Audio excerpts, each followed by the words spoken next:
Bienvenidos a una nueva edición de Visión Geopolítica, en este caso, en esta ocasión, para hablar de un tema realmente controvertido, que no es ni más ni menos que el Sáhara Occidental. Hemos, como saben ustedes, realizado programas muy difíciles, también muy controvertidos, pero en ningún caso nos hemos encontrado con las dificultades, como le hemos tenido en este caso, para realizar este programa, por muchas circunstancias, cosas que además nos ha parecido muy llamativas, e incluso que nos hayan llegado a desaconsejar desde distintas instancias el que llegáramos a realizar, como digo, este programa, y por eso pensamos que es muy interesante que todos ustedes se informen, como siempre, con los mejores especialistas, con los mejores expertos y sobre todo pensando en encontrar una solución para ese pueblo saharaui que encuentre por fin su destino, su futuro y que sea, por supuesto, el mejor posible. Para hablar precisamente de este tema, como decimos, tan sumamente delicado, en el que, por cierto, debo decir que hemos invitado por 3 canales distintos a la Embajada de Marruecos en España, en Madrid, a participar para que también nos diera su visión oficial sobre estas circunstancias. Y por el motivo que sea, pues no han podido venir, han dicho que no tenían ningún personal especializado o disponible para el evento y por lo tanto pues no podemos contar con ellos, lo cual no deja de ser algo lamentable. Y vamos a comenzar presentando al coronel que ya conocen ustedes de otros programas, Ignacio Fuentecobo, actualmente destinado en el Instituto Español de Estudios Estratégicos. Ignacio, bienvenido. Gracias. También tenemos con nosotros a un destacadísimo periodista español, también conocido de ustedes de programas anteriores, a Ignacio. Ignacio, como le digo, Ignacio Zembrero, es un magnífico periodista y que además conoce muy bien toda la zona del Magreb porque ha vivido allí muchos años, es decir, no lo conoce de oídas, sino lo conoce en profundidad. Es un auténtico privilegio contar con él para que hoy también nos ilumine sobre este aspecto, como digo, tan sumamente sensible y por lo tanto pues también le damos la bienvenida más cariñosa a Ignacio. Ignacio, bienvenido. Muchas gracias. Y aprovecho para decir que Ignacio recientemente ha publicado este libro, La España de Alá, un libro que es muy prolijo en datos, que está teniendo un grandísimo reconocimiento tanto por parte de los medios de comunicación como del público y que lo recomendamos a todos ustedes la lectura. Tenemos hoy con nosotros por primera vez, y esperemos que no por última, a una persona que habrán visto ustedes en todos los medios de comunicación, participa, yo creo que no hay televisión y no hay plató que no haya visitado, no hay radio exactamente igual. Y lo mismo, incluso con medios internacionales, es muy conocido porque es uno de los grandes expertos españoles en temas de terrorismo, concretamente de terrorismo yihadista salafista, que es ni más ni menos que Chema Gil. Chema, bienvenido. Muchas gracias, bien hallado. Chema también ha publicado un par de libros, uno de ellos es este, sobre el tema del Sáhara Occidental, con una postura distinta, con una visión muy particular, que luego nos irá exponiendo, pero que evidentemente, como hacemos siempre en este programa, para hablar con libertad y con independencia, pues traemos opiniones encontradas, como debe ser, para que efectivamente pues, les permita a ustedes formarse su propia opinión. Finalmente, tenemos el grandísimo privilegio de contar con nosotros con un saharaui. Era imprescindible para el día de hoy. Y ni más ni menos que una persona que le representa muy bien, un abogado. Ya casi le podíamos considerar también español, porque de hecho fue acogido en los años 90 por una familia española y desde entonces pues ya vive con nosotros y actualmente es el presidente de la Asociación Profesional de Abogados Saharauis que defiende los derechos humanos, los derechos también incluso sociales, económicos de los saharauis y como digo, su opinión va a ser absolutamente fundamental para conocer de verdad cuáles son las vicisitudes de este pueblo saharaui. Es Sidi. Dígale usted, por favor, el apellido. Talebuya, pronunciarlo, perdón. Sidi, como les digo, es un grandísimo privilegio el tenerla aquí con nosotros y Sidi, sinceramente, de todo corazón, le doy la bienvenida. Muchas gracias, bien hallado. También contamos con la participación en diferido de una periodista española, Beatriz Mesa, que vive en Marruecos, que se recorre Marruecos de punta a punta, también los campos de refugiados, de los saharauis, también el Sáhara Occidental, y cuya opinión también es muy importante conocerla, como digo, de una persona que vive allí, vive la realidad del día a día. Esta periodista, grandísima periodista, Beatriz Mesa, en la cual iremos intercalando sus opiniones a medida que vayan hablando nuestros invitados. Pues pasamos ya sin más dilación a comenzar con el programa. La primera pregunta, además, se la voy a realizar a Sidi. Sidi, ¿usted nos podría contar algo un poco de la historia del Sáhara? Y sobre todo nos interesaría conocer, ¿en algún momento de la historia el Sáhara Occidental fue parte de Marruecos, del reino de Marruecos, o en realidad nunca ha sido parte de este reino? Lo que es el Sáhara Occidental, como lo conocemos hoy día, ¿no? El territorio en sí, que es el Saki al-Hamra y Río de Oro, las dos regiones que componen el actual Sáhara Occidental, era una región mucho más amplia en la que habitaban tribus de origen árabe y mezcladas con otras etnias, ¿no? Que eran del norte de África. En sí, una relación directa con Marruecos, con lo que es la monarquía de Marruecos, no ha tenido propiamente el territorio. Marruecos utiliza la teoría del Gran Marruecos, que incluye parte de Argelia, Sáhara Occidental, Mauritania y parte de Mali, ¿no? Basándose en una expedición que se hizo en el 1700, creo que es, hacia Tombuctú, hacia la ciudad de Tombuctú en Mali, y todo lo que quedaba hacia el mar, desde esa línea, ¿no? Que atraviesa esa expedición, lo consideran como parte suya y como parte del Gran Marruecos, ¿no? Pero realmente no hay un fundamento jurídico para decir que ese territorio formará parte de Marruecos, y de hecho el 15 de septiembre, desde el 15 de octubre de 1975, la resolución de lo que es la resolución consultiva, el dictamen consultivo, perdón, del Tribunal Internacional de Justicia, lo que viene a resaltar es la carencia de vínculos de soberanía entre el Reino de Marruecos y el Sáhara Occidental, e idem de lo mismo con el complejo mauritano, ¿no? Que no hay una relación. Lo que Marruecos avala su tesis es en que en esa resolución viene a decir que ciertas tribus del norte del Sáhara tenían un vínculo de vasallaje con el sultán de Marruecos. Pero no hay que olvidar que lo que es la sociedad saharaui, que es en origen eminentemente tribal, se dividía en distintos tipos de tribus, y algunas de esas tribus son los Shorfa o los santos, ¿no? Por así decirlo, que comparten una ascendencia común, ¿no? Con también la tribu del sultán de Marruecos, que es la descendencia directa del profeta. Y después había otras tribus que eran mezcladas o menos puras, hablando mal y pronto, ¿no? Para que nos entendamos, que rendían una cierta pleitesía tanto a esas tribus que son shorfas, que son del Sáhara, como al sultán de Marruecos, que también lo entienden como una persona santa. Pero de ahí a llevarlo al extremo de decir que es un territorio que se vincula directamente con ese reino, hay un trecho importante, y de hecho es la resolución del Tribunal Internacional la que hace hincapié en ese sentido, diciendo que no existe ningún argumento que desvirtúe las resoluciones de la Asamblea General de Naciones Unidas, que llevan a la autodeterminación al derecho de autodeterminación de ese pueblo para que decida independencia o integración en otro Estado, o las distintas formas que puede haber, pero sobre todo el derecho a la independencia, evidentemente. ¿Coincide usted con estas afirmaciones, Chema? Bueno, en parte sí, pero también habría que introducir algunos matices, ¿no? El propio dictamen consultivo del TIJ viene a poner de manifiesto, a subrayar lo que él bien ha señalado, ¿no? Y es la relación de algunas tribus, relación de vasallaje mediante la bella, que la pleitesía, que es verdad que puede ser un concepto, un término que sí, que puede tener connotaciones peyorativas desde nuestra perspectiva actual, pero que tiene un componente mucho más profundo de lo que puede parecer en primera instancia. Y algunas tribus, en efecto, tenían esa relación de vasallaje.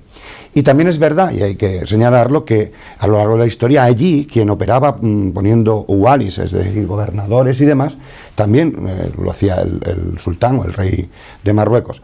Al margen de la consideración como él señalaba, religiosa, de la consideración del rey de Marruecos como Emir al-Muminin. Claro, cuando uno lee el dictamen consultivo del TIJ, ¿no?, da la sensación de que va a dirigirse, ¿no?, hacia una resolución donde podría introducirse la marroquinidad del Sáhara, cuando en realidad, al final, la conclusión es que confirma la resolución de Naciones Unidas de la Asamblea General en sentido contrario. Claro, yo me pregunto, y ahí es donde yo introduzco ese matiz, ¿no?, aparte de reconocer, como se viene a reconocer en el propio dictamen, la relación de algunas de las tribus, yo lo que me pregunto es si no se aplicó un concepto de Estado con una mirada eurocéntrica respecto de cómo tenía que ser un Estado en el continente africano. Yo creo que operó esa mirada eurocéntrica a la hora de resolver la parte dispositiva del dictamen del TIJ. Es una opinión evidentemente personal. Por lo demás, coincido con él, ¿no? No es... las tribus de saharauis no se conforman como un todo homogéneo. Sin lugar a dudas habrá diferencias con la cuestión de Marruecos, pero las tribus saharauis no son un todo homogéneo, es un todo complejo. Son tribus vinculadas a oficios incluso, ¿no? Por lo tanto, en mi opinión, hay que dirigir una mirada un poco más compleja respecto de esta cuestión. En mi opinión, la autoritas estatal sí se manifestaba en aquella época en relación a, por ejemplo, resolver cuestiones de enfrentamientos, el nombramiento de autoridades administrativas y demás. Y en ese sentido, desde mi punto de vista, sí que se habría ejercido el papel propio de un Estado, sin perjuicio de lo que dictaminó, por supuesto, el TIJ, en el sentido de no reconocer esas relaciones como suficientes para considerarlas unas relaciones jurídicas de Estado. Esa es mi opinión.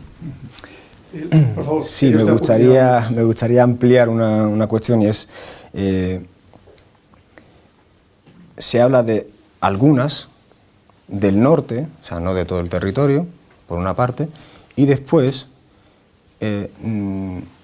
discrepo en que no había walis. O sea, sí que es verdad que se podía nombrar algunos jeques, ¿no? Algunos jefes de tribales de algunas tribus, que no llega tampoco a aprobarse fehacientemente, pero es lo que hay de prueba documental, que es lo que España aportó en esa batalla, ¿no?, legal que se dio, que por cierto fue un buen posicionamiento por parte de España en ese momento, es que existían tratados entre España y el Reino de Marruecos, Gran Bretaña y el Reino de Marruecos, en los que Marruecos, o sea, el sultán de Marruecos, venía a reconocer que no tenía ninguna potestad sobre el territorio.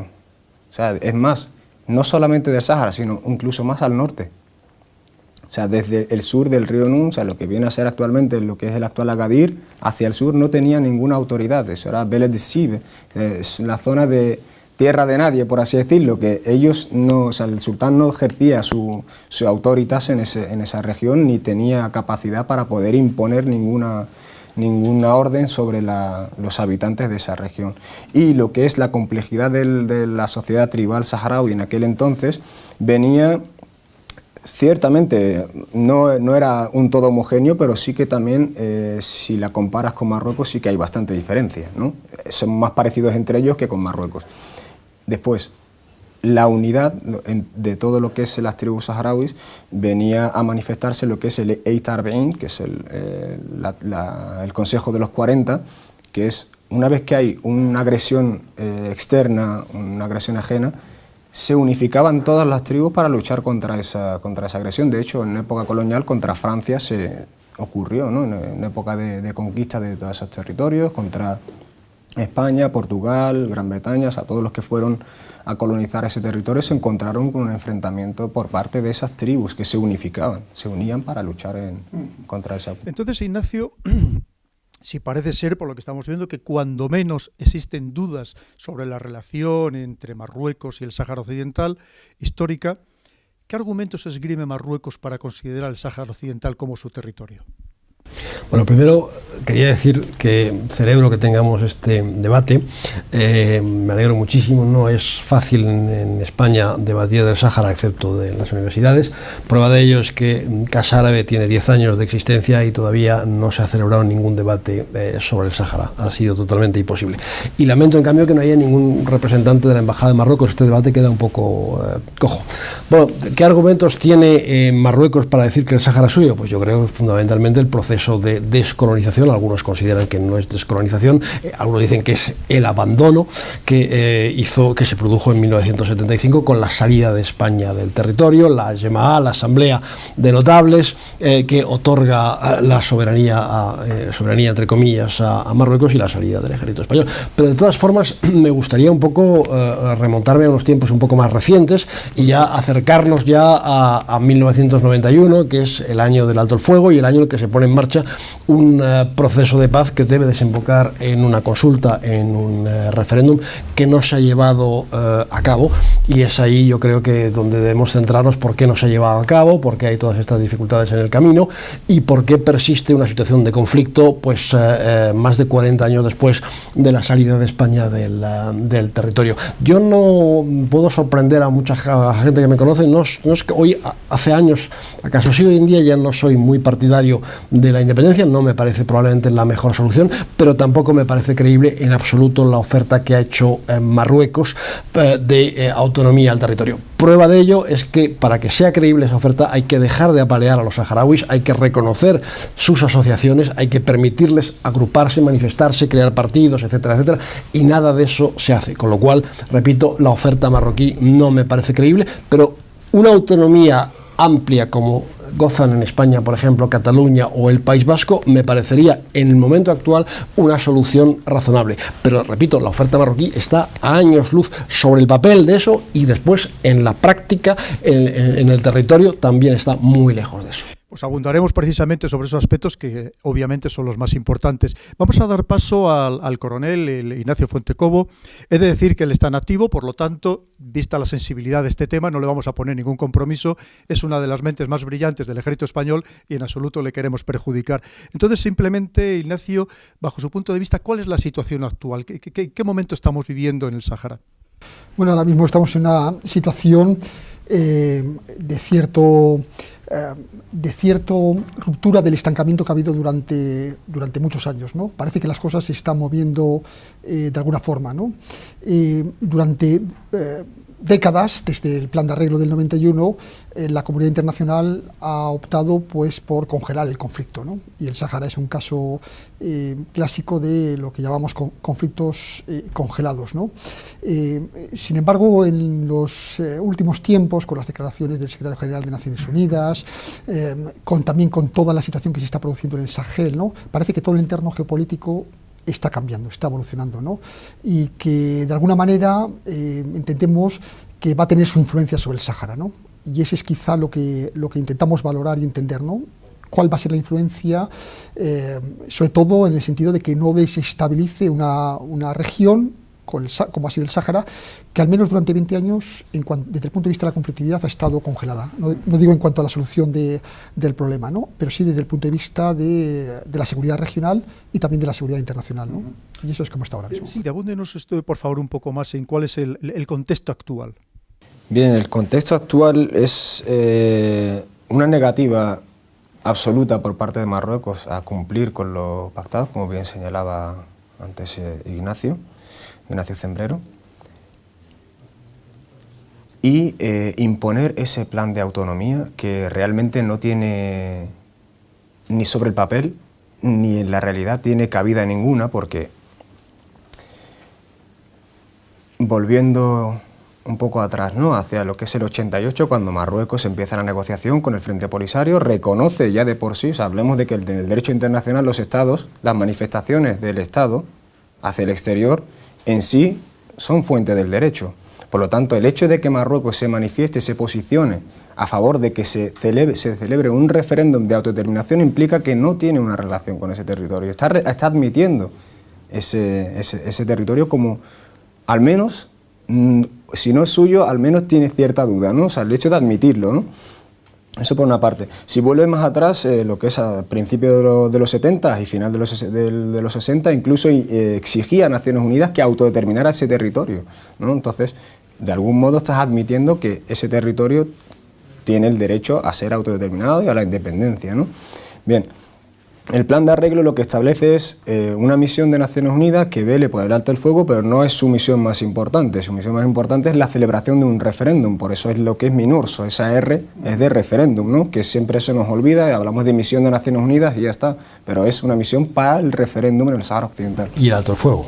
Efectivamente, pero lo que es el grueso del plan de arreglo, lo que es el que se aprueba por la resolución 690 del Consejo de Seguridad en 1991, viene a establecer esto, ¿no? Lo que es una misión con plenas funciones, ¿no? Y de hecho prevé un periodo transitorio que es desde el momento en el que se establece la misión en el territorio hasta la publicación de los resultados del referéndum, en los que se da una serie de prerrogativas al jefe de la misión, al enviado especial del secretario general, que es el responsable de la misión, que es una serie de competencias que son, incluso se podría hablar de una administración por parte de Naciones Unidas del territorio. No se lleva a cabo, sí, no se llevan a cabo ese periodo transitorio. Precisamente en aquel momento el secretario general, creo que era Boutros Ghali, se lleva a cabo, o sea, desde lo que es el Consejo de Seguridad se hace una nueva resolución y se indica que se pospone lo que es la entrada en vigor del periodo de transición, etcétera, etcétera. Pero en sí, teniendo la letra del texto, entraba en vigor el septiembre de 1991 ese periodo de transición. Y entre las misiones, entre las facultades que se le daban al enviado especial, estaba la de velar por los derechos políticos de las personas que se encontraban ahí, la libertad a todos los presos políticos. A día de hoy siguen persistiendo presos políticos, de hecho lo último ahora mismo son 14 estudiantes saharauis que se encuentran en una cárcel de Marrakech. Llevan 38 días en huelga de hambre, no tenemos noticias de ellos por las condiciones tan precarias en las que se encuentran, más otros tantos presos, ¿no?, que se encuentran en situaciones muy injustas. Y la actualidad. Naciones Unidas, el Consejo de Seguridad, de Naciones Unidas, no toma una posición clara en esta cuestión. Se teme al veto de Francia, pero no hay un posicionamiento. ¿Por qué? Esa es mi autopregunta, ¿no? El porqué de que no hay un posicionamiento claro, ¿no? Vamos a ver lo que nos dice Beatriz Mesa, precisamente desde Marruecos, sobre cuál es la situación actual en estos momentos. Vale, bueno, en primer lugar, Pedro, hay que decir que estamos viviendo una de las etapas más complicadas de alta tensión diplomática entre, concretamente, el secretario general de Naciones Unidas, Ban Ki-moon, y Marruecos. Podríamos decir que es la mayor crisis diplomática desde el año 91, cuando se firma el alto el fuego. Y esto se produce después de que Ban Ki-moon, durante su primera visita en la región, que se reunió con interlocutores concretamente en Argelia, allí hizo unas manifestaciones públicas donde, al hacer alusión al Sáhara Occidental, se refirió al Sáhara ocupado.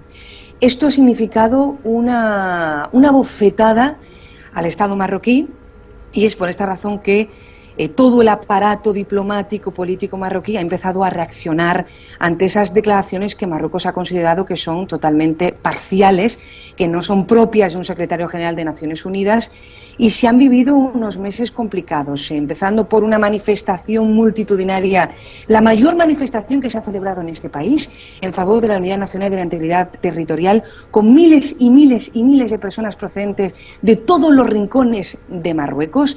En esa manifestación se reprocha al secretario general de Naciones Unidas su posición, y en segundo lugar ha habido también una reacción que es seria, y es la retirada de más de 70 miembros funcionarios civiles de la misión de la MINURSO que se encuentra actualmente en Canarias. Estas han sido las respuestas desde Palacio ante unas declaraciones que han sorprendido aquí en este país y que han molestado de forma notable. Esto en cuanto a lo que se está viviendo en ese plano más diplomático, que no sabemos hacia dónde va a derivar, pero desde luego que en las instituciones aquí pues están muy nerviosos, ¿no?, ante esa posición de Ban Ki-moon. Y después hay otras cosas que están sucediendo que me parecen relevantes e importantes, y es que En Marruecos no se habla de futuro ya, en Marruecos se habla de futuros, de planes de futuro para lo que se llama las provincias del sur, para el territorio del Sáhara Occidental. Y hay un punto de inflexión fundamental que tenemos que destacar, y es el 2011 y la nueva constitución marroquí, que contempla por vez primera un proceso de descentralización o de regionalización para las regiones. ¿Esto qué significa? Este proyecto de regionalización, si se llega a materializar, es muy importante para la cuestión del Sáhara, porque quiere decir transferencia de poderes políticos y transferencia de poderes económicos. Significa que los presidentes de las regiones, que en el caso de Dakhla es un saharaui, puede autogestionar los recursos naturales y empezar a hablar en aras de desarrollo que tenga una repercusión positiva y unos beneficios importantes para la población saharaui de dentro del Sáhara. Porque aquí hay una idea muy clara en Marruecos, y es que hay que ganar la simpatía de esa población saharaui que queda contestataria, ¿no? la rebelde, digamos. Si tú le concedes promesas económicas, promesas sociales, se podría conseguir una alienación a favor de la tesis de la integridad territorial o de la tesis de una autonomía, dando unas garantías a esa población saharaui. Con lo cual, ese proyecto de regionalización para todo el territorio, que incluye las provincias del sur, es de suma importancia para este país, y estamos a la expectativa de qué es lo que va a ocurrir, ¿no? Y yo creo que básicamente podríamos destacar esos dos puntos. Después, claro, están ocurriendo muchas cosas también en la relación bilateral entre Unión Europea y Marruecos, después de que la justicia europea decidiera bloquear el acuerdo agrícola tras una denuncia que el Frente Polisario puso, puesto que se está explotando unos recursos naturales que pertenecen a una población saharaui y del que se está beneficiando Marruecos. Esto es un error, porque los primeros perjudicados de un bloqueo de un acuerdo agrícola pesquera de estas características somos los españoles, que estamos trabajando en la zona, y también familias saharauis que se están beneficiando de esa explotación del Banco de la Pesca o de incluso los minerales fosfatos de Bucra, ¿no? Con lo cual, me decían fuentes saharauis que el bloqueo del acuerdo agrícola no es real, porque es solamente político, porque se sigue exportando pescado a Europa y también se sigue mercantilizando con los recursos naturales, concretamente con los minerales, ¿no? Con lo cual, bueno, en fin, esto es lo que está pasando durante estos últimos meses, y yo creo que ahí el broche de oro lo pone un discurso del rey histórico en Arabia Saudí. Pues se reunieron los estados del Consejo de Cooperación del Golfo, y ahí todos los países, todos estos estados apoyaron de manera incondicional a Marruecos en su defensa de la integridad territorial, y hubo un compromiso importantísimo de estos países del Golfo de invertir inyecciones, de insuflar inyecciones millonarias en el territorio del Sáhara para desarrollarlo a todos los niveles. Os podéis imaginar un territorio como una provincia como la de Dakhla, rodeada de mar. Se podría conseguir a través de las desalinizadoras, por ejemplo, mejorar la agricultura, proyectos relacionados con las energías renovables, construcción, etcétera. Con lo cual, ahora mismo Marruecos está apostando por una política también de atraer a nuevos socios estratégicos, y en este caso son los socios de los países del Golfo, que apuestan por esa defensa de la unidad nacional e igualmente por invertir en este territorio, porque Marruecos necesita inversión exterior para desarrollar las llamadas provincias del sur. Chema, ha dicho Ignacio y también ha comentado Sidi, han hablado de ese año 1991, la que se pone en marcha una misión de Naciones Unidas, MINURSO, efectivamente la R es para que llegue a haber un referéndum sobre el derecho de autodeterminación, una misión que también pues, lleva a cabo un desminado, un control por parte militar. Recordemos que hay más de 200 observadores militares, garantizando ese alto el fuego que se firma después de una guerra entre Marruecos y el Frente Polisario. ¿Para qué sirve realmente esta misión? ¿Es necesaria? ¿Es imprescindible? Simplemente es un símbolo y no sirve para nada más, porque después de 40 años no ha conseguido cumplir su misión principal, como bien nos decía Sidi. Recientemente se ha ampliado a un año más, se ha ampliado su mandato, es decir, que continúe hasta finales de abril del año que viene, pero una misión que cuesta más de 50 millones de dólares al año. ¿No sería mejor invertir ese dinero en el desarrollo del pueblo saharaui? Simplemente, ¿cómo ve usted lo que ha pasado con esta misión y cuál puede ser su futuro? Pues lo que ha pasado con esta misión tiene mucho que ver con el elemento que SIDI ha introducido, y me parece que es muy interesante. En el año 88, cuando se está fraguando, se está caminando hacia el alto el fuego del 91, todas esas negociaciones que se van produciendo carecen de una perspectiva adecuada. La perspectiva no es un arte adivinatorio a futuro, la perspectiva consiste en, desde la perspectiva del análisis actual, lo que nos permite ver por dónde va a caminar el futuro, la perspectiva consiste en introducir elementos en ese futuro que resulten interesantes a los honestos intereses de las partes, ¿no? En este caso. ¿Qué ocurrió allí? Pues que no se definió qué era la autodeterminación. El concepto de autodeterminación no quedó perfectamente establecido y somos conscientes, creo todos, de las diferentes consideraciones que se le da a este concepto.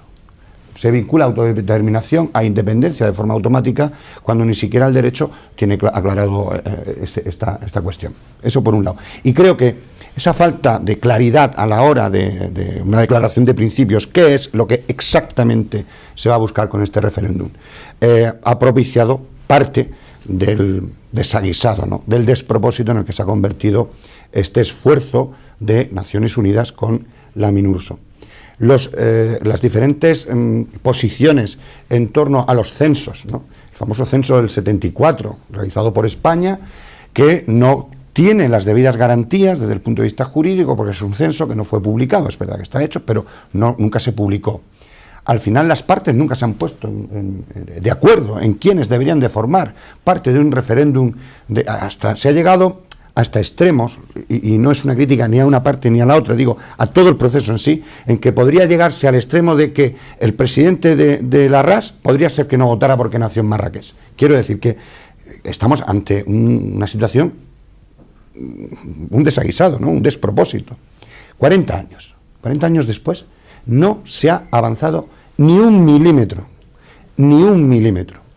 La única novedad en estos años, para una parte inadmisible, para otros puede ser una propuesta a priori, independientemente de, como señalaba Ignacio, que sea más o menos creíble, pero digo, como propuesta, la autonomía o la regionalización avanzada, que es un concepto que se ha manejado, que a mí me resulta interesante, como él señalaba. Yo creo que la independencia, siguiendo los parámetros de solución que se atisbaban hace 40 años, hoy yo creo que no va a ser posible, atendiendo a la realidad del entorno, todo el área sahariana, las cuestiones de seguridad, frente a las que el mundo hoy está hipersensibilizado, ¿no?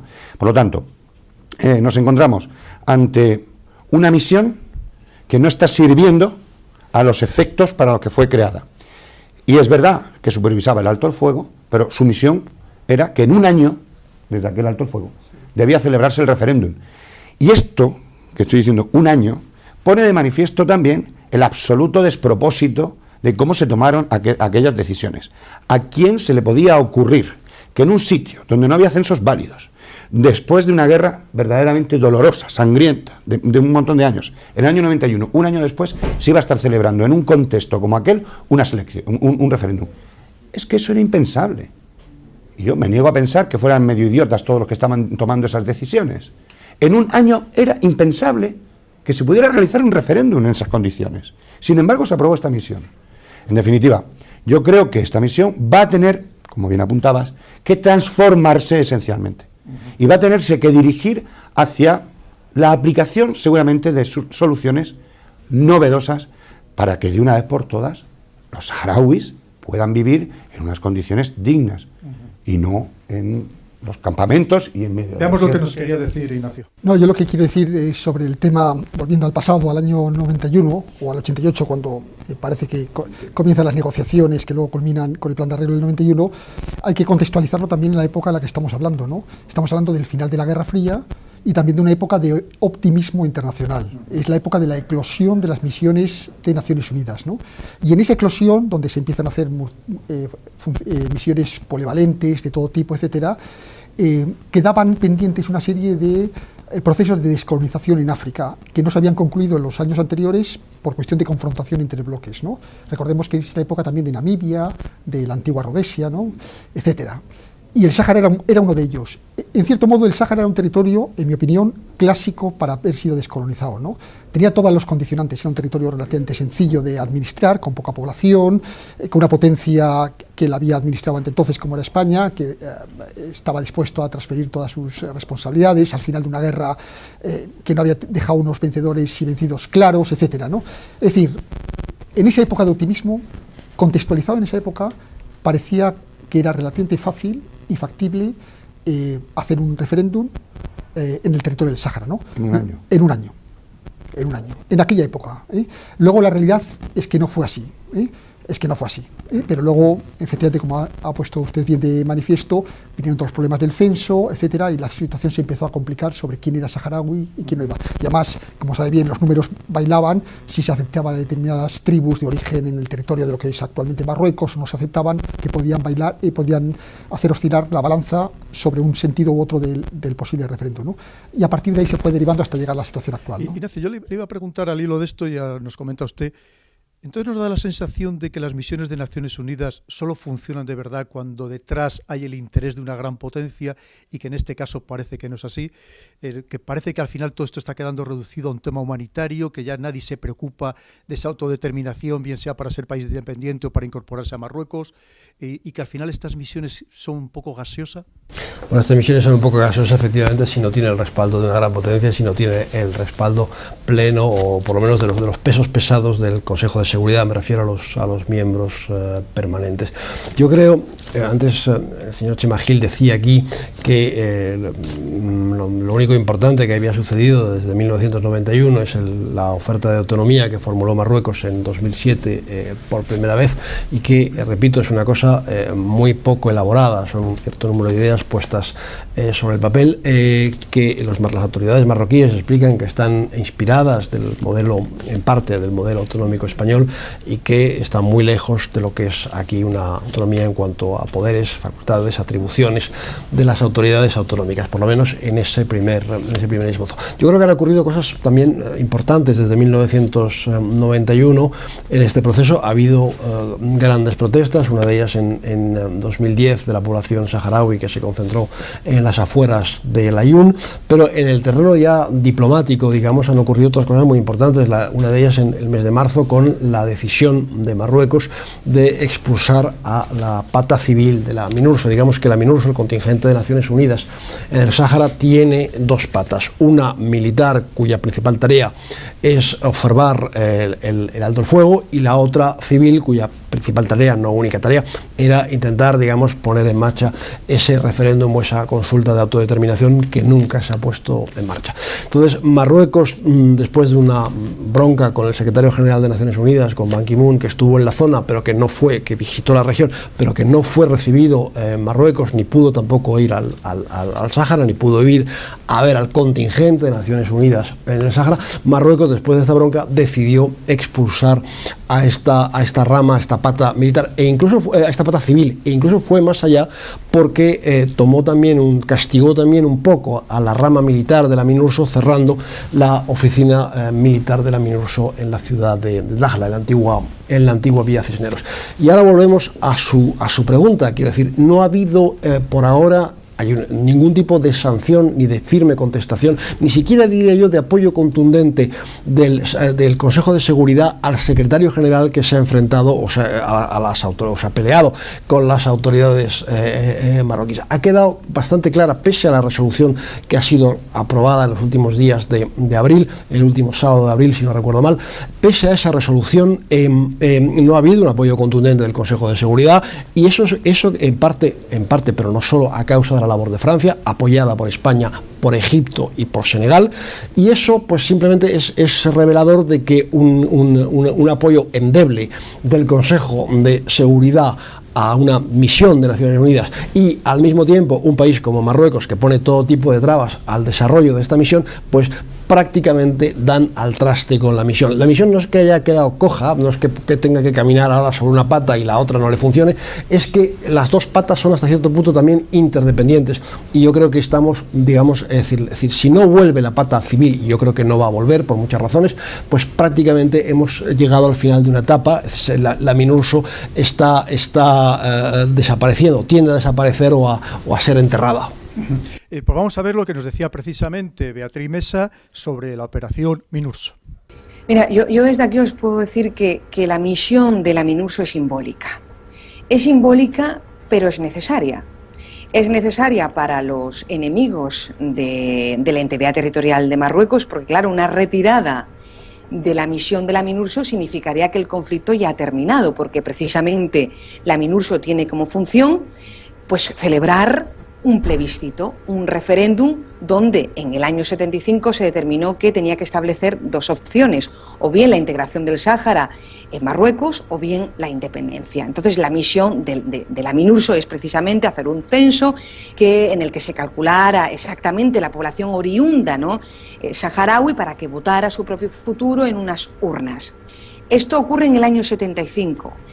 La estrategia de Marruecos desde entonces hasta hoy ha ido evolucionando y ha ido progresando hacia otro derrotero, y es que ya no se contempla ese referéndum, y la estrategia de Marruecos pasa por, o digamos que la propuesta de solución al conflicto del Sáhara por parte de Marruecos es la autonomía, conceder una amplia autonomía a la población saharaui, con toda una serie de garantías y derechos que se le tiene que ofrecer a esa población saharaui, con lo cual el referéndum queda totalmente descartado. Y en el caso de que se llegue a plantear ese referéndum de autodeterminación, como digo, solamente contemplando la opción de la autonomía.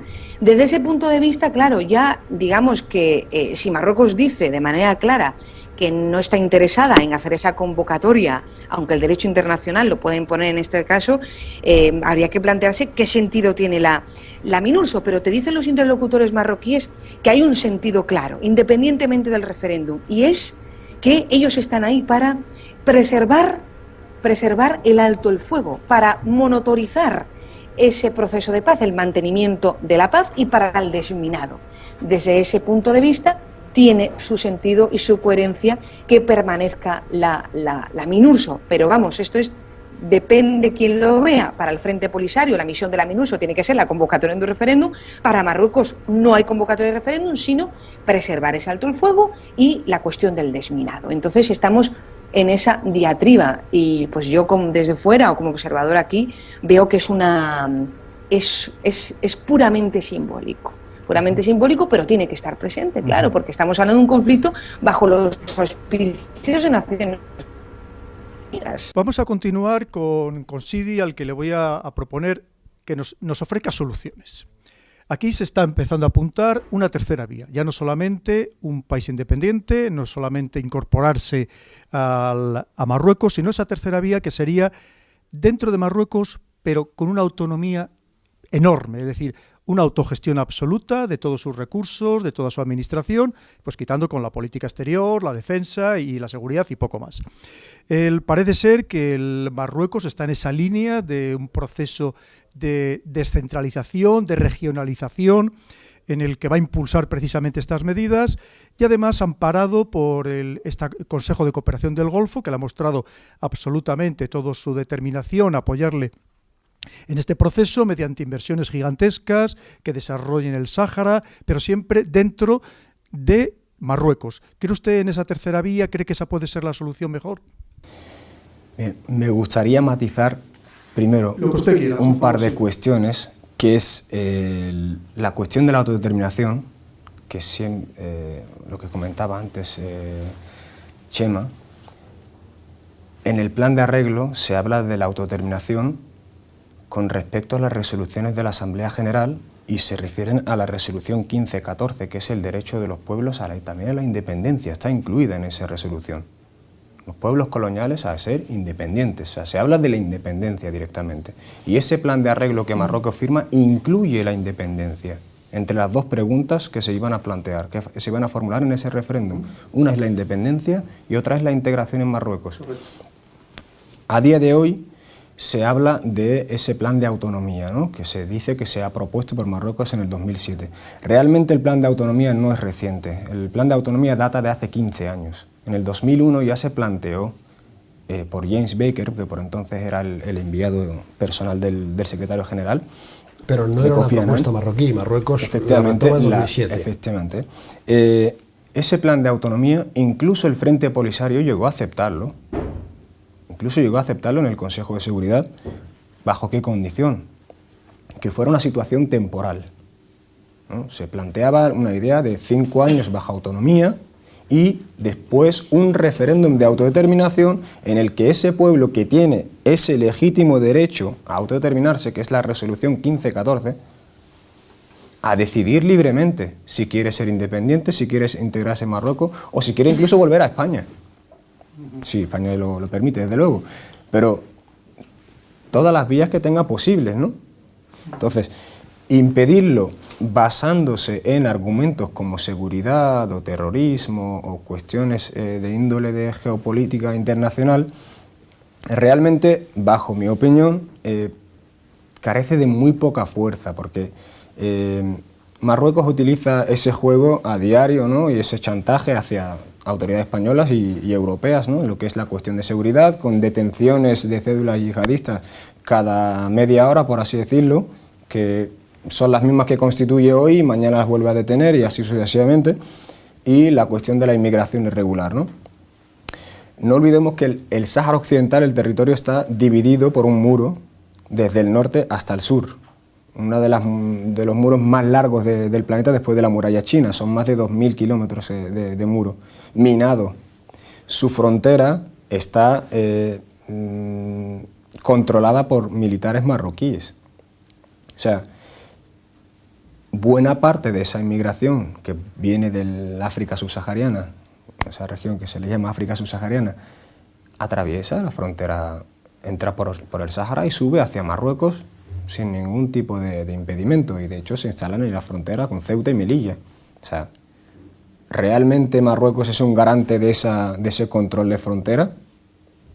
Porque la frontera, por ejemplo, de las costas de Argelia, ¿cuántas pateras salen? Saldrá alguna, pero muy pocas en comparación con Marruecos. Y no solamente por cuestión de proximidad, sino porque sí hay un control realmente de lo que es la frontera. Marruecos, sin embargo, no lo utiliza para presionar a España y al resto de la Unión Europea. Lo utiliza como instrumento de presión. Entonces, ese argumento de seguridad y de control de fronteras, yo pienso que le vendría mucho mejor a la Unión Europea invertirlo en Mauritania, Mali y Argelia, que le podrían hacer un freno bastante más, alejar, digamos, la frontera, ¿no?, hablando de lo que es cuestión de seguridad y demás. Y como solución, esa autonomía, si desde el 2001, que viene planteándose, que Marruecos la rechazó en su día, porque primero sí la aceptó, de entrada la aceptó como único plan, se le propuso, una vez que la aceptó el Polisario, con ese matiz de incluirle, pasado un periodo de 5 años de autonomía, un referéndum de autodeterminación, incluyendo a toda la población ahí censada, se negó. ¿Por qué se niega?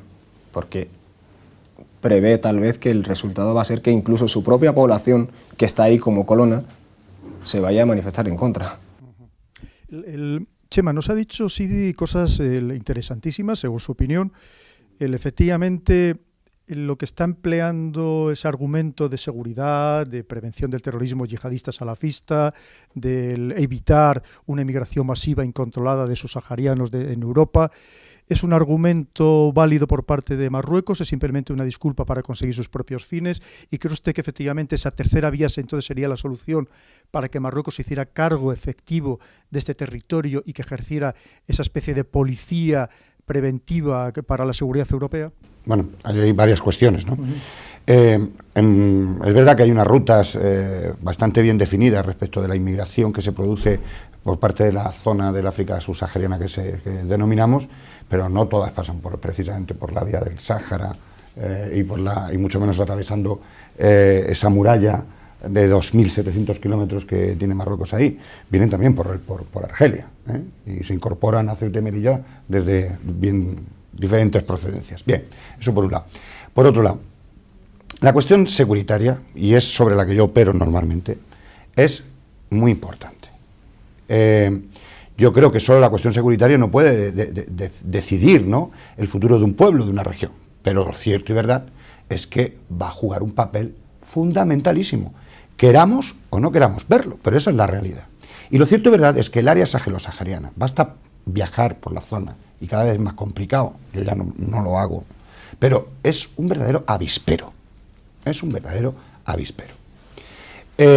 Yo creo que, más allá del pesimismo que ha manifestado, pesimismo razonable que ha manifestado Ignacio, es verdad que el plan de autonomía que se proponía primero en el año 2001, ya formalmente ante el Consejo de Seguridad de Naciones Unidas, también por parte de Marruecos en el año 2007, yo creo, sin embargo, que podemos o tenemos que contemplar una mirada un poco más positiva desde el momento en que la cuestión de la regionalización se incorpora como un elemento de la Constitución del propio Reino de Marruecos en la reforma que se produce en el año 2011.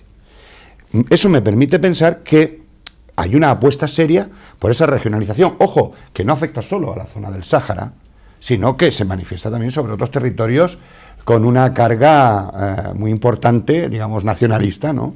Pensemos en el RIF, pensemos en otras cosas, ¿no?, en otros sitios. Por lo tanto, yo creo que es creíble, como se dijo en algún momento por parte del Consejo de Seguridad, que es una propuesta creíble. Creo que puede serlo desde el momento en que Marruecos incorpora a la reforma de la Constitución de 2011 la cuestión de la regionalización avanzada. Sobre la cuestión de la seguridad, una cuestión más. Veamos. En el área sahelo-sahariana se desenvuelven ahora mismo un montón. Algunas son unas franquicias bien conocidas, vinculadas al fenómeno del terrorismo yihadista, y luego hay multitud de grupúsculos que no están vinculados ni siquiera jerárquicamente a esos grupos terroristas, pero que sin embargo trabajan para ellos, a la hora de secuestrar personas y vendérselas y demás. Todo ese complejo criminal, de crimen organizado y demás, verdaderamente introduce unos elementos desconcertantes para la seguridad del área y para la seguridad europea también. Desde esa perspectiva, yo creo que España y Europa debe ejercer un papel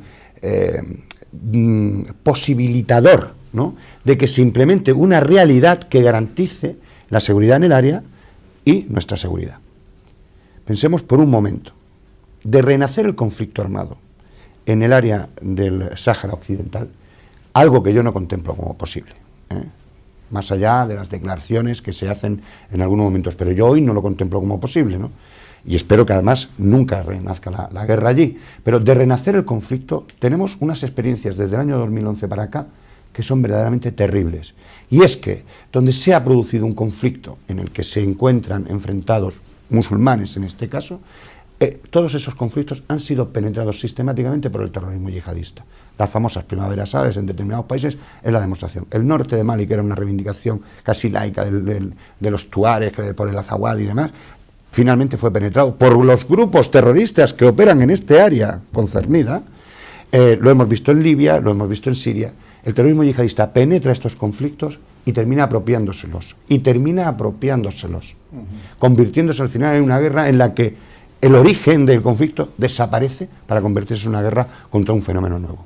Es por ello que yo creo que la cuestión securitaria va a pesar mucho en la posición que los diferentes actores internacionales van a adoptar desde estos momentos en adelante en relación con la cuestión del Sáhara Occidental. Pues le iba a preguntar a usted, Ignacio, se ha hablado de la posibilidad de que este Sáhara Occidental llegue a ser un nido de terroristas, dependiendo de las circunstancias si llegaran a degenerar.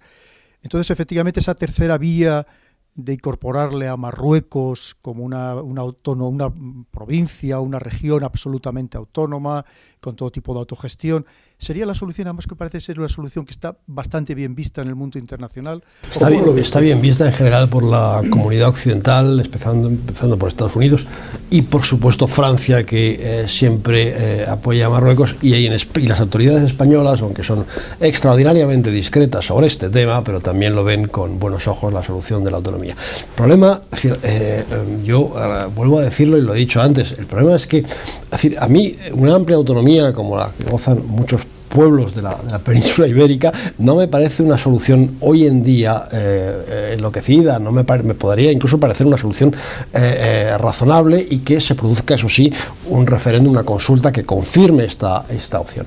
Ahora bien, es decir, el señor Semajil lo decía, antes, en 2011, Marruecos saca adelante su plan de regionalización. Han pasado 5 años, no se ha dado ni un solo paso, por supuesto, en práctica.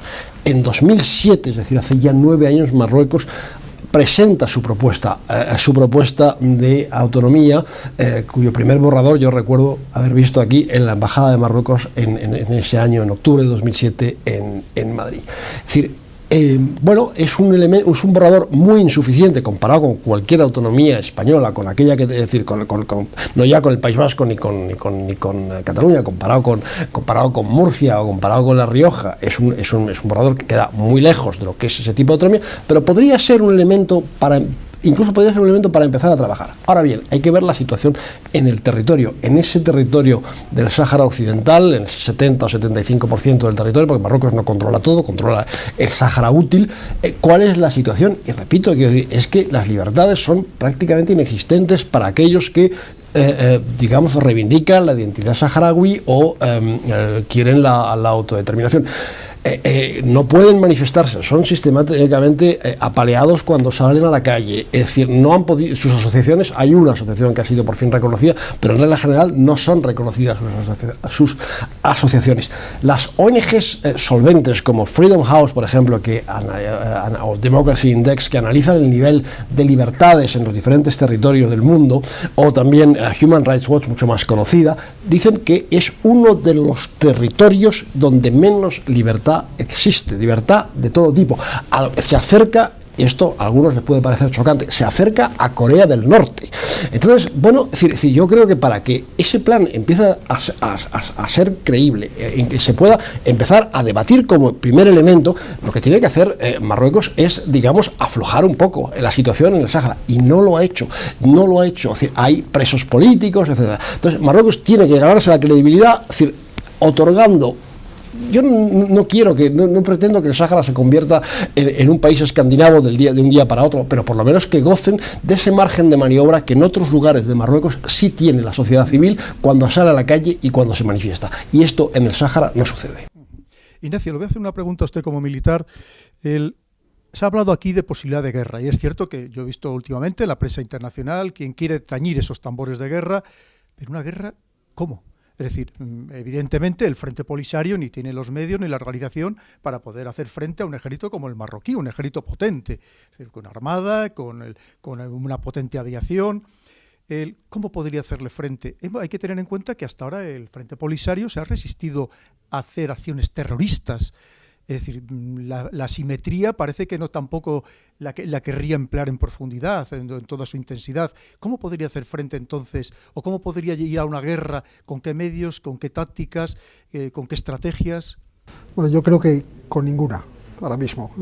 A mí me parece que el Frente Polisario, como instrumento militar, agotó sus posibilidades en 1991, ¿no? Y desde entonces se ha asistido a una progresiva decadencia del Frente Polisario como un ejército, ¿no?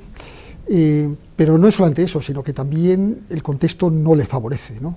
Ahora mismo nadie apoyaría una guerra abierta como pudo haber en los años 80, ¿no? Lo último que interesa a la comunidad internacional y de una manera muy particular a Occidente es un nuevo conflicto árabe. Antes el profesor Chema Garro lo ha explicado perfectamente, ¿no? Ahora predominan las cuestiones de seguridad, ¿no? De seguridad.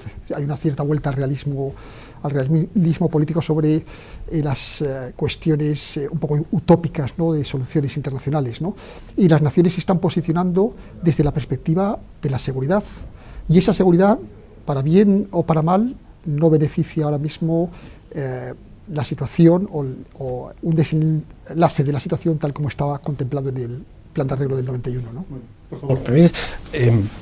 Quisiera simplemente decir que la decisión de volver o no a las armas, y hay muchas declaraciones de dirigentes del Frente Polisario en este sentido, no es una decisión que se tome en Tinduf ni en Rabuni, donde está la sede administrativa o la sede política del Frente Polisario. Es una decisión que en última instancia se toma en Argel. Y en Argelia no creo que las autoridades, y menos en la actual coyuntura, y menos con los problemas que tienen, estén por la labor de permitir al Frente Polisario que vuelva a la guerra. Ahora bien, eso no obsta para que algunos jóvenes saharauis sí quieran emprender por su cuenta acciones bélicas contra el enemigo marroquí, pero sin el beneplácito del Frente Polisario y sin el beneplácito de Argel.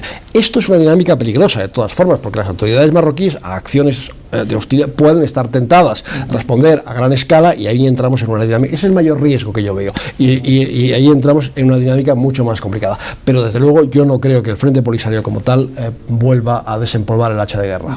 Bien, pues veamos lo que nos decía Beatriz precisamente sobre estas hipotéticas vías de solución. Os puedo decir que Marruecos no quiere oír hablar de cuestionar su soberanía sobre el Sáhara, y lo defiende con otras interpretaciones históricas, con otras interpretaciones jurídicas. Incluso ellos hacen esa defensa utilizando, por ejemplo, ¿no?, un mapa de 1937, si no recuerdo mal, donde España reconoce la soberanía de Marruecos sobre el territorio del Sáhara, ¿no? Ese mapa os lo podría entregar. Es interesante porque aquí, claro, se interpreta la historia de otra manera, como digo, totalmente distinta. Con lo cual, para Marruecos, el llamado proceso de descolonización pasaba por la integración del territorio en el país, es decir, por el retorno, ¿no?, por la recuperación.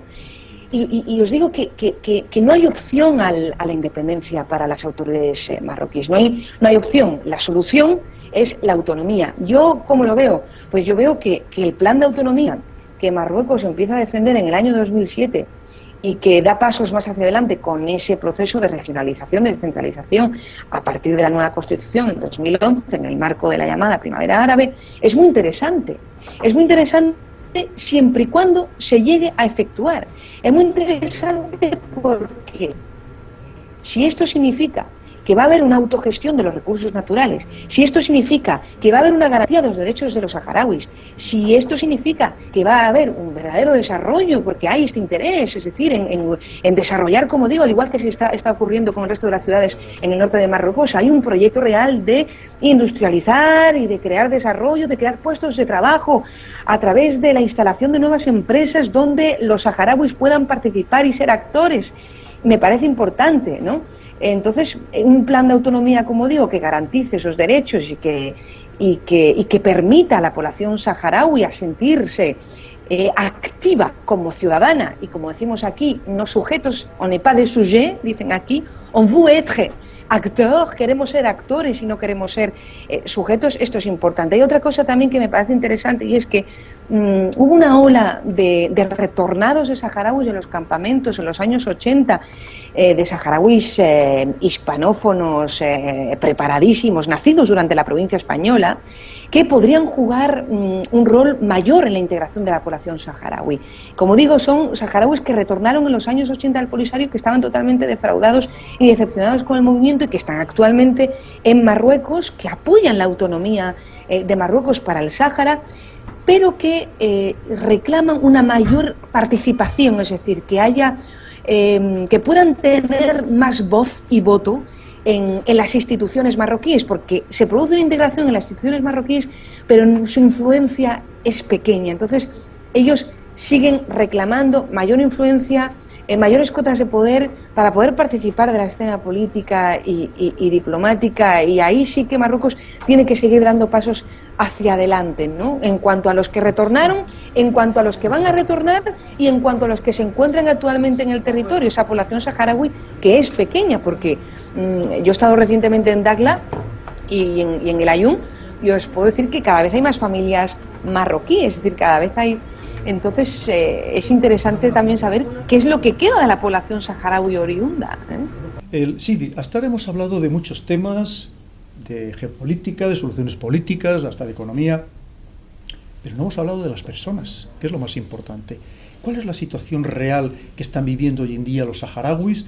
tanto en la zona controlada por Marruecos como en la zona controlada, la liberada, controlada por el Frente Polisario, o en los campamentos de refugiados. Se habla que gran parte de ellos viven de la ayuda humanitaria que ha sido muy reducida en estos últimos años a consecuencia de la crisis económica, del que se habla de que hay una gran parte de las mujeres en los campamentos de refugiados incluso sufren anemia, es decir, se habla de un desastre humanitario, y en cambio parece que es lo que menos preocupa. ¿No debería ser lo primero que nos debería preocupar? Cuéntenos usted un poco cuál es de verdad la situación humana en estos lugares. Pues la situación humana, como bien la describió el secretario general de Naciones Unidas cuando estuvo en los campamentos, es lamentable, ¿no? Y efectivamente en este conflicto, sobre todo en estos últimos años, ha sido la que menos se habla de ella, ¿no? Es la cuestión que más se obvia o se omite, mejor dicho. Y hay que ir a lo que es la raíz, ¿no? Lo que es en sí la misión de Naciones Unidas para el referéndum en el Sáhara Occidental. Es la única misión moderna de Naciones Unidas que carece de componente para la observación de los derechos humanos, ¿no?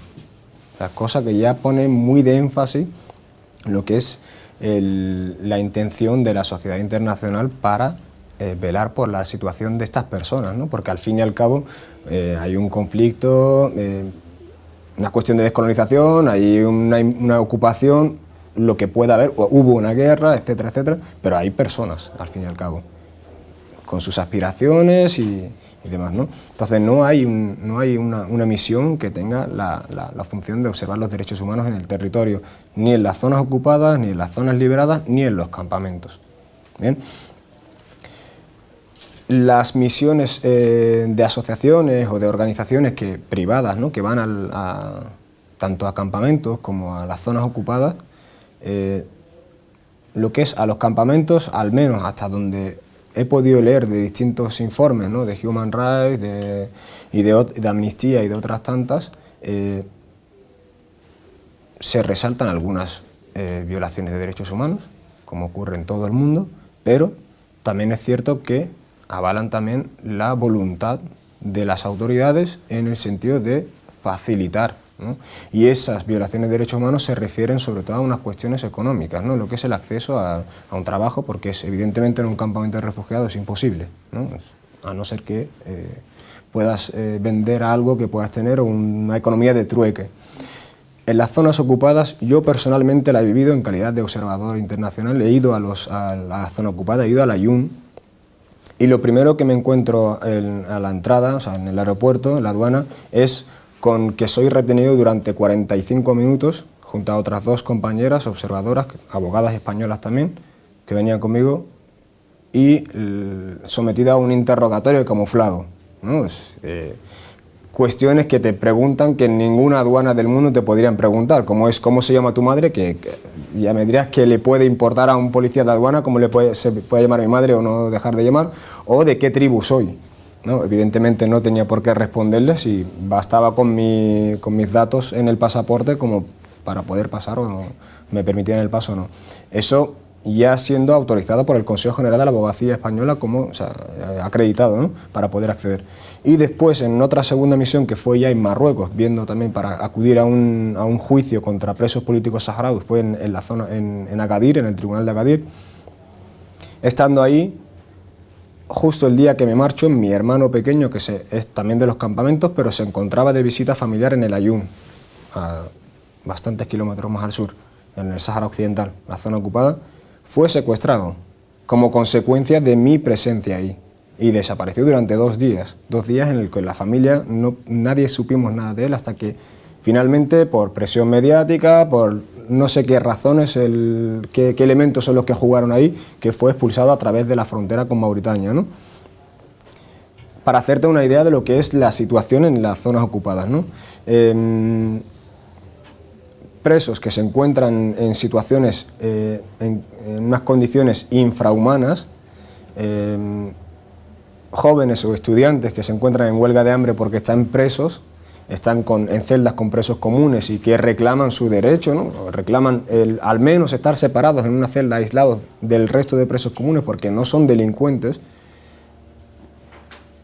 Familias que denuncian la desaparición de hijos, a día de hoy AFAPRADESA, que es la Asociación de Familiares de Presos y Personas Desaparecidas,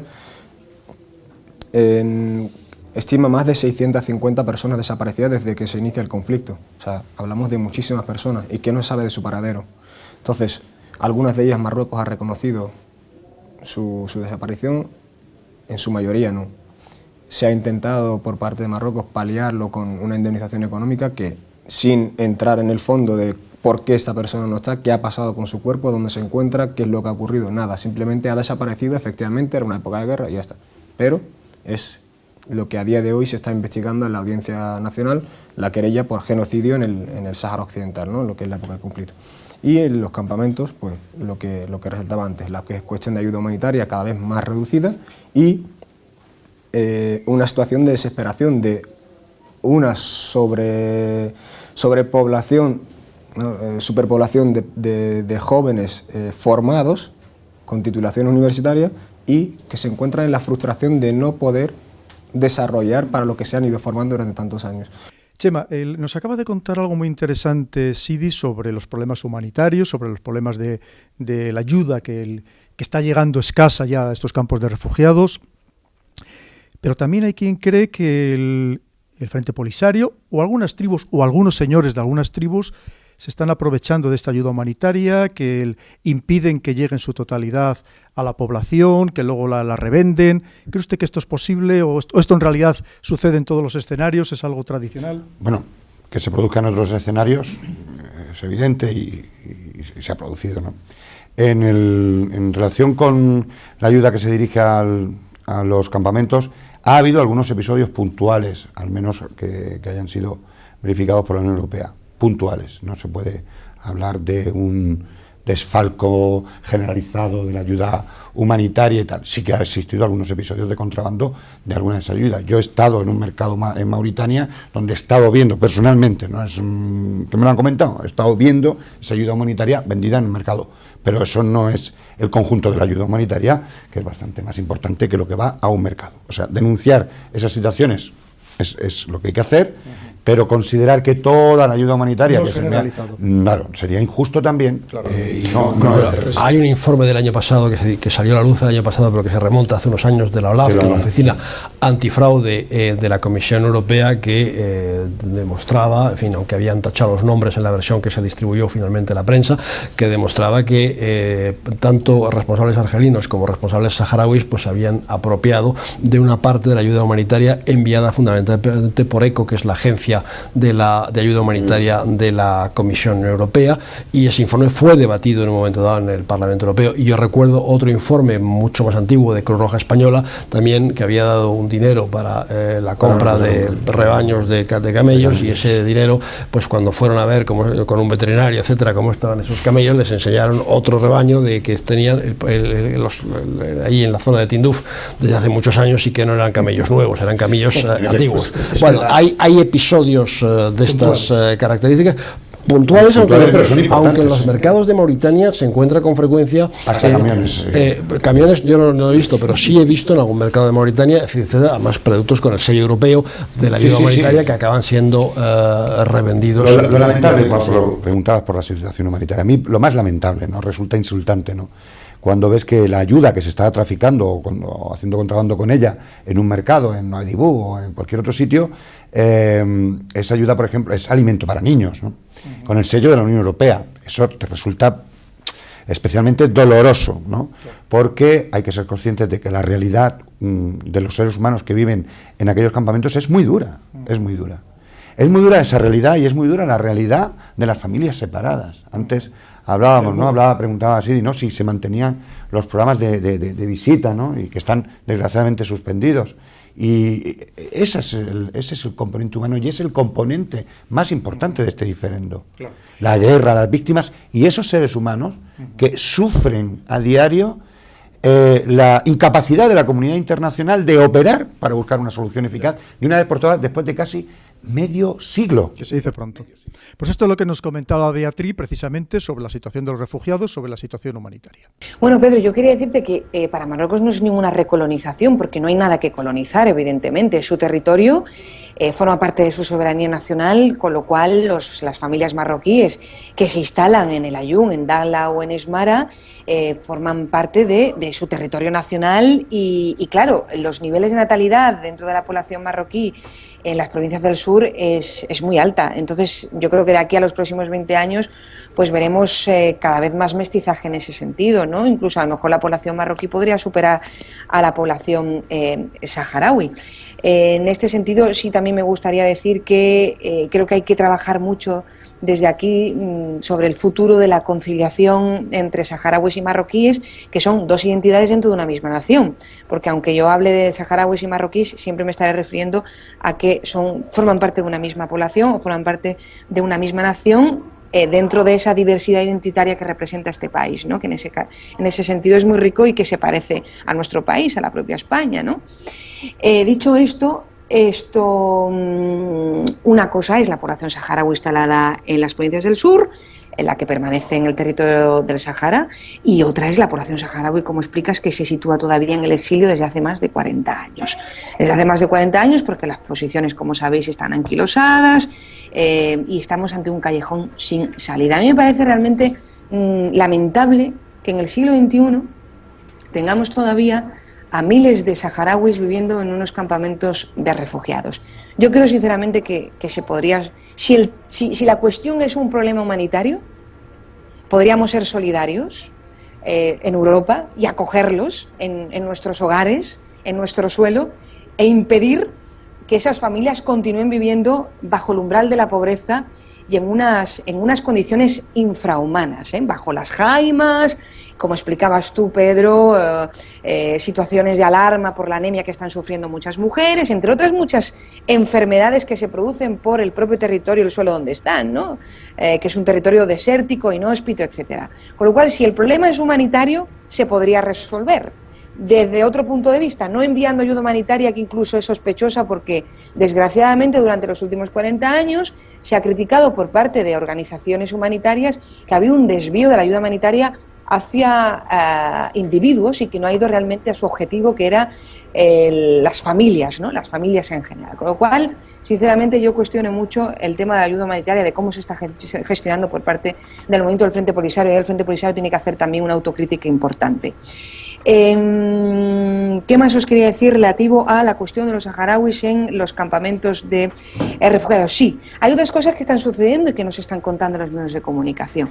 Nos está contando, por ejemplo, que el hartazgo de la población saharaui ante la no solución, ante esas posiciones que están totalmente anquilosadas y estáticas, y hay una población saharaui que quiere retornar a España, que quiere regresar a España, y hay un impedimento y un bloqueo por parte del Frente Polisario. Yo esto todavía no lo he llegado a entender, por qué se están bloqueando los visados a muchos saharauis que aspiran a salir de los campamentos y a poder formarse en Europa, cuando cumplen la mayoría de edad y cuando aspiran a integrar un sistema educativo como el nuestro.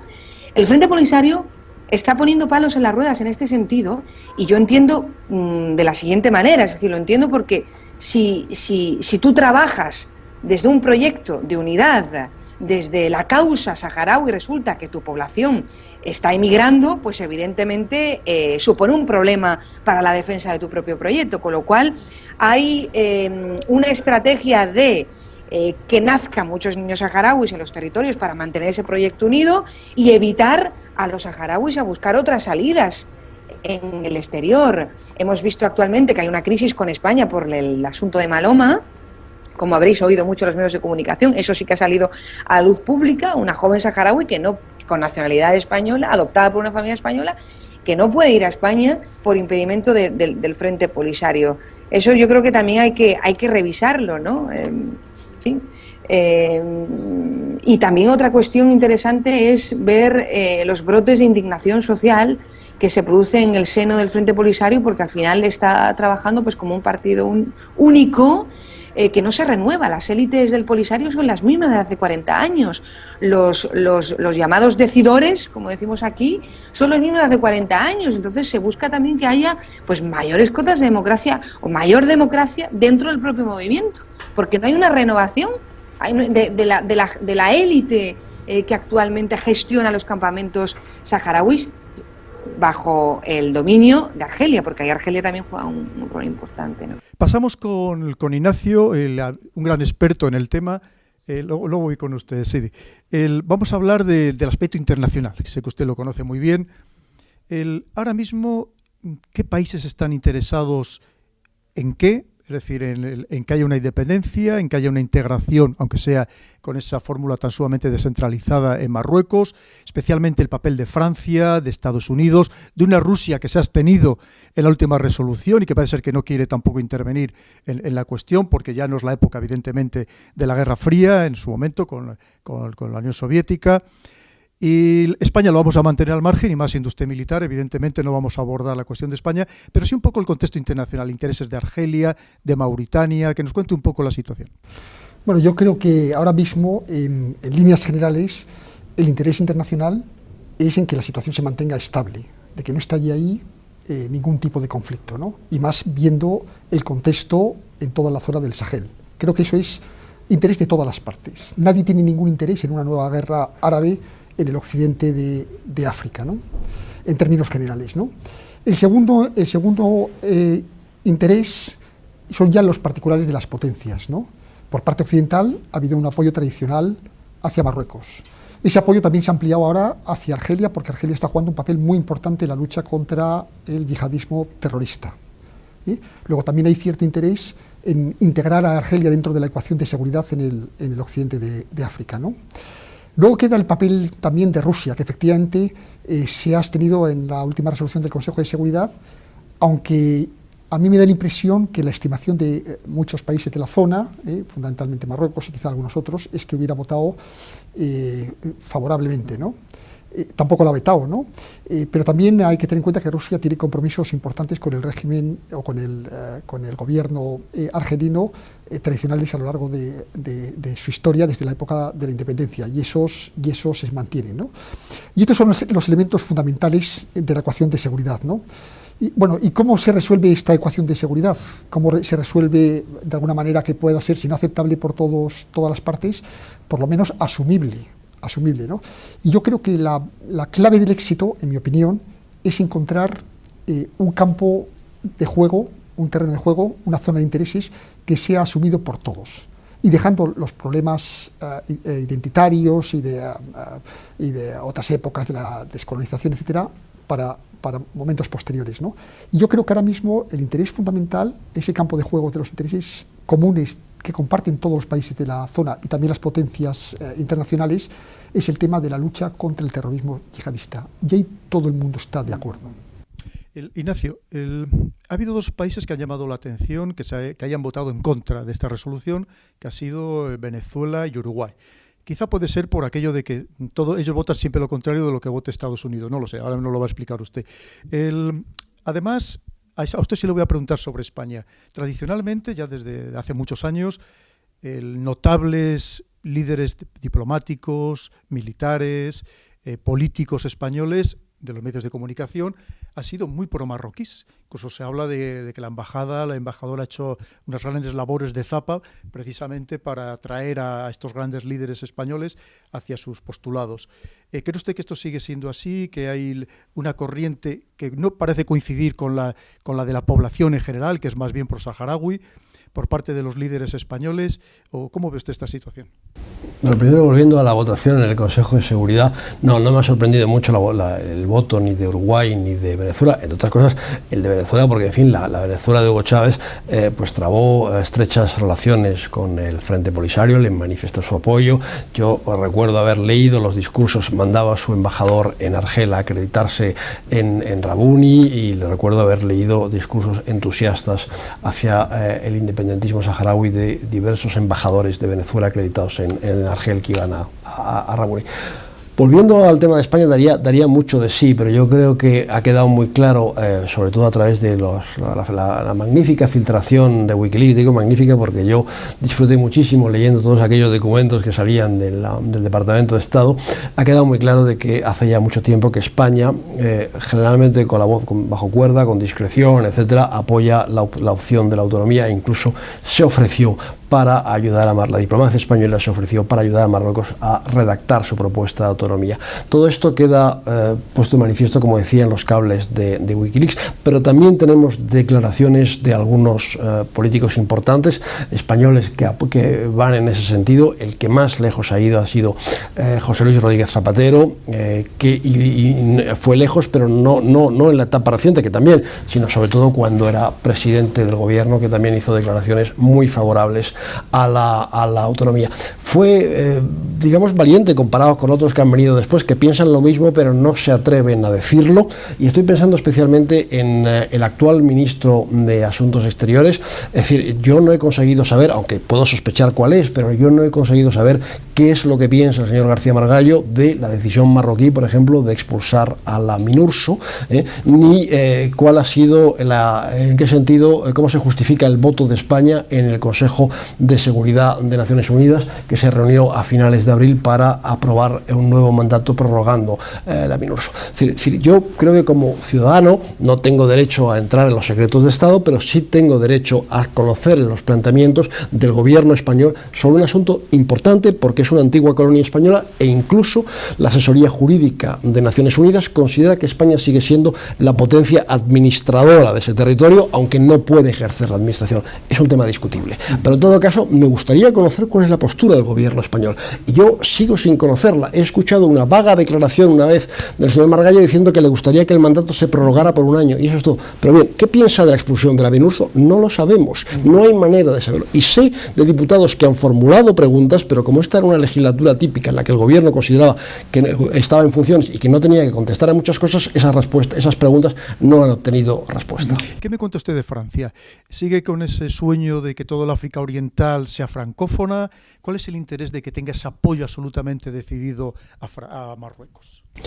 Bueno, yo creo que hay muchas razones. La primera es que Marruecos se ha intentado siempre vender como el principal aliado de Francia en la zona, y es algo que ha funcionado. Después, Francia tiene una relación complicada, muy complicada con Argelia por razones históricas, por una descolonización traumática que no tiene mucha que ver con la descolonización de Marruecos o de Túnez, que fue algo más pacífica, digamos. Entonces, yo creo que Francia ha hecho siempre una gran apuesta por Marruecos. Se temían las autoridades marroquíes que el actual presidente Hollande no estuviera en la misma línea que Sarkozy, y con algún pequeño matiz fue primero a Argelia y no a Marruecos, su primera visita, pero fue primero a Argelia porque había estado un año y pico trabajando en la embajada de Francia en Argelia, y se conoció en unos cuantos bares y quería volver a los lugares de su juventud, y por eso fue primero a Argelia. No hay una razón política de peso de verdad por la cual fue primero a Argelia.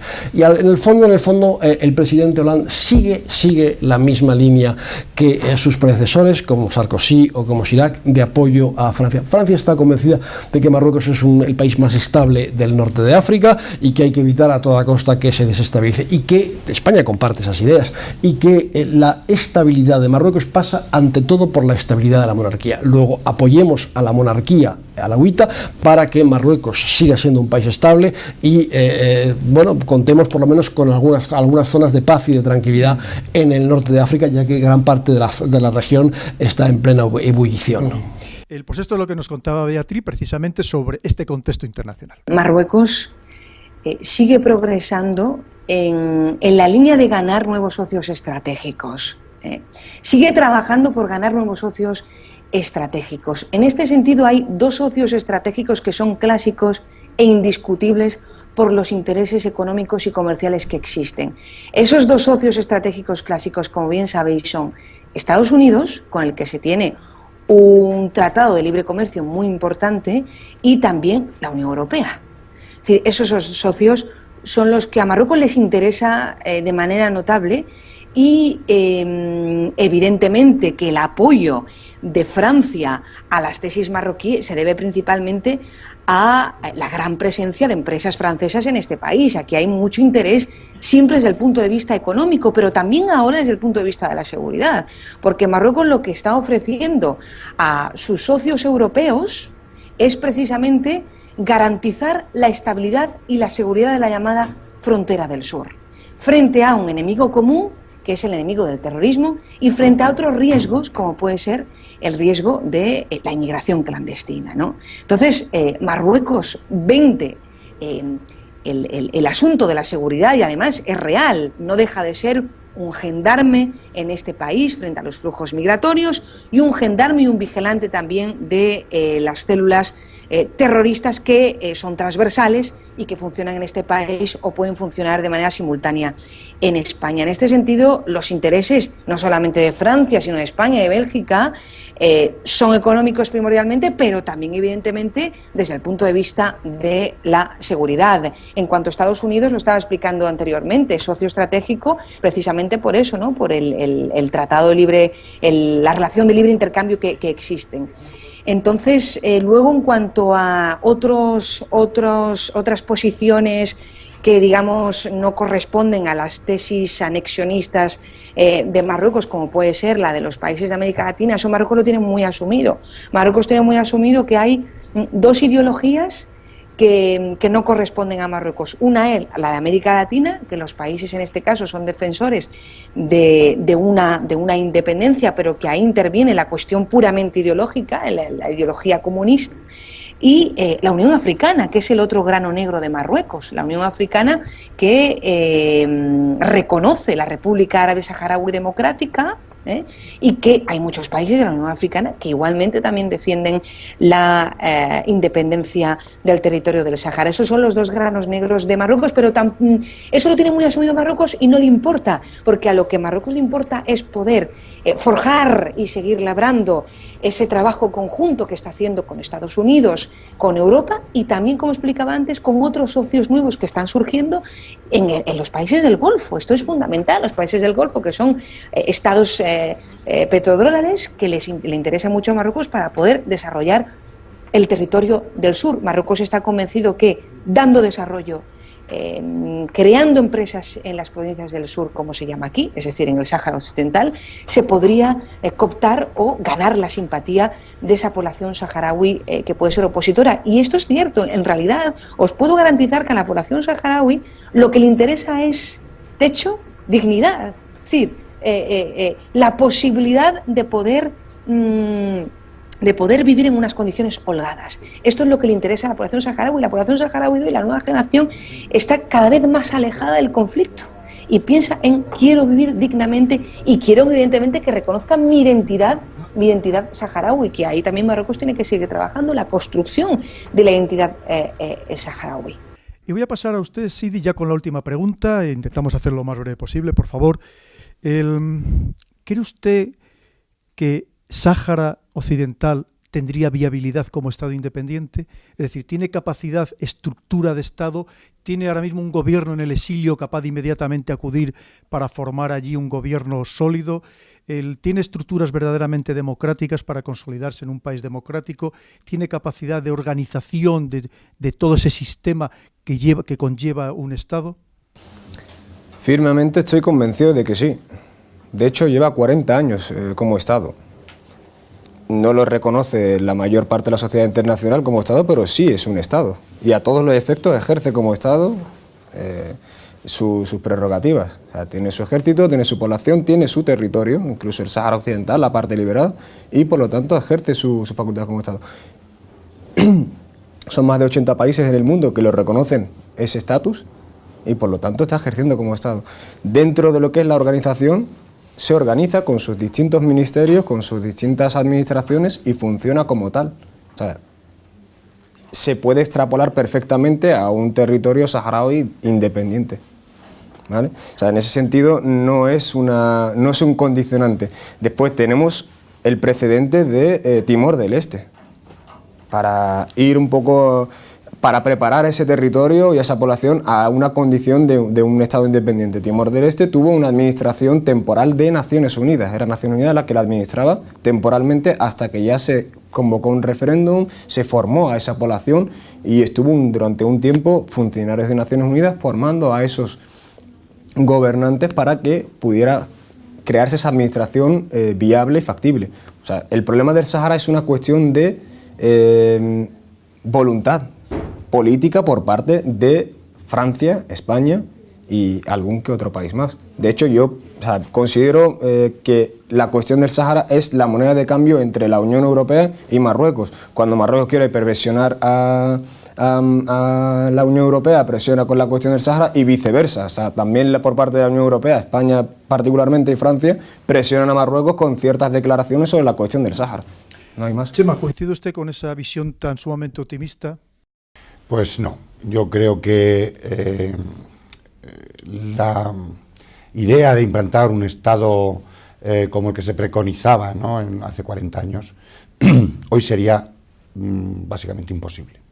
Yo no creo que el Polisario, como ente que gobernaría esa RAS, tenga la capacidad para el control de toda esa inmensa frontera.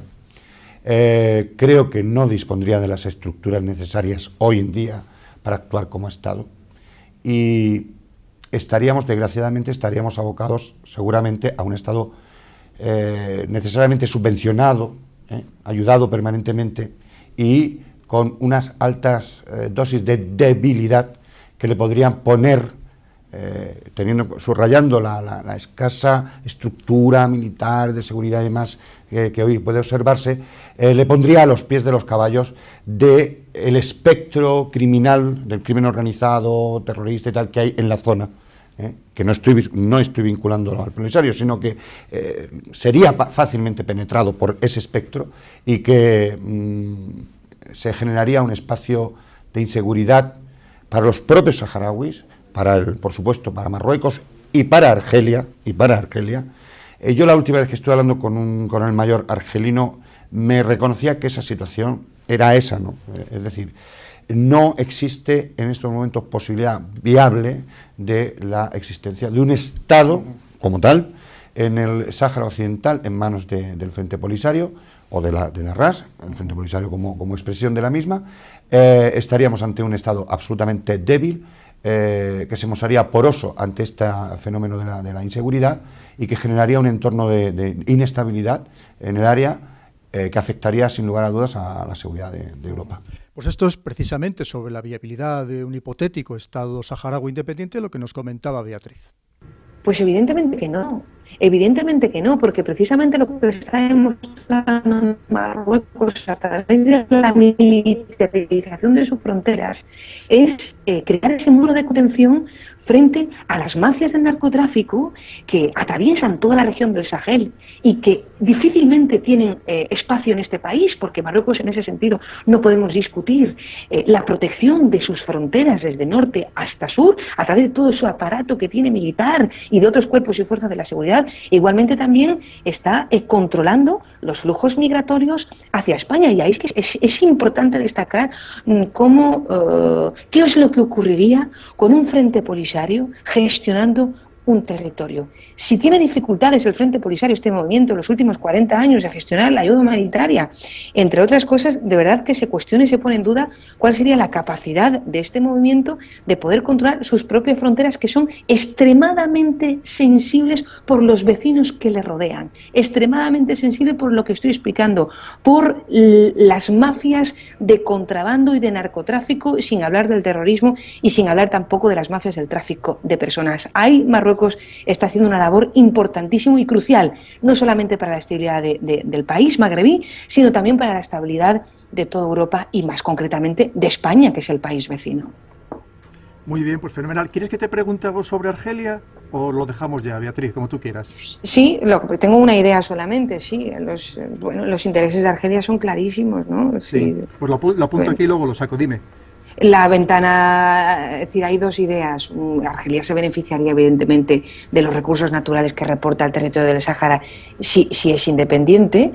Dos, la llamada ventana hacia el Atlántico, pero también hay un tercer punto, y es que el apoyo de Argelia al Frente Polisario, yo creo hoy más que nunca, Pedro, que no está relacionado tanto con los recursos, porque ya tiene ellos sus propios hidrocarburos y tal, sino es una cuestión ideológica, porque claro, no podemos olvidar que el conflicto estalla en un momento, en un contexto internacional de Guerra Fría, donde los países se tenían que posicionar, y Argelia en este sentido se posicionó a favor pues, de la URSS, evidentemente. Entonces un movimiento como el de Polisario, asentado sobre los cimientos de las ideas comunistas, pues ahí hay unas alianzas muy claras. Entonces yo creo que ese compromiso ideológico data desde el 75, pero como digo, de una cuestión puramente ideológica.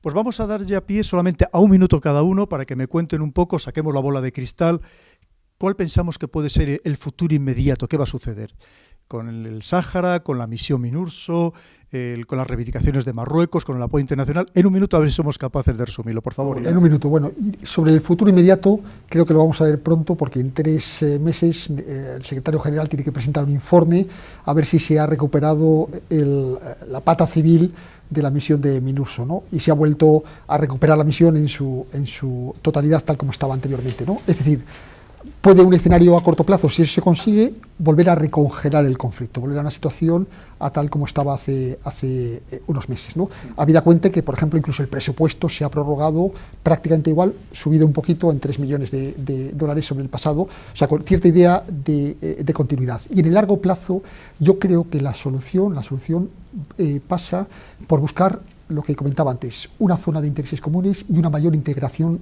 regional, de tal manera que el problema del Sáhara Occidental quede subsumido dentro de ese concepto de la integración regional. Ignacio, ¿cómo lo ve usted? Bueno, yo no tengo una visión tan optimista. Yo creo que me puedo equivocar y me he equivocado muchas veces, estamos en un punto de inflexión.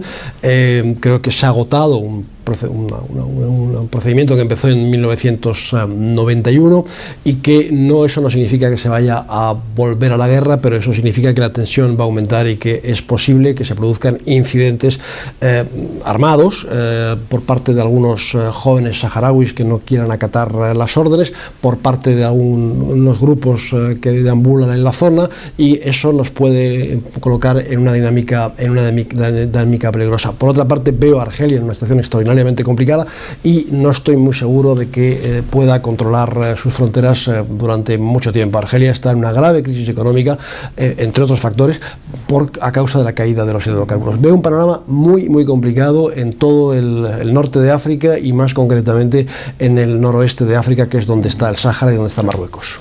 Chema. Pues coincido prácticamente al 100% en las dos manifestaciones de los dos Ignacios, ¿no?, que nos acompañan esta tarde, pero yo sí creo que va a volver la pata civil de la MINURSO, no en la cantidad de personas que fueron expulsadas, que creo que fueron 83 o 80 personas, pero yo sí creo que vamos a volver a ver expresadamente, además reconocido así, un contingente civil.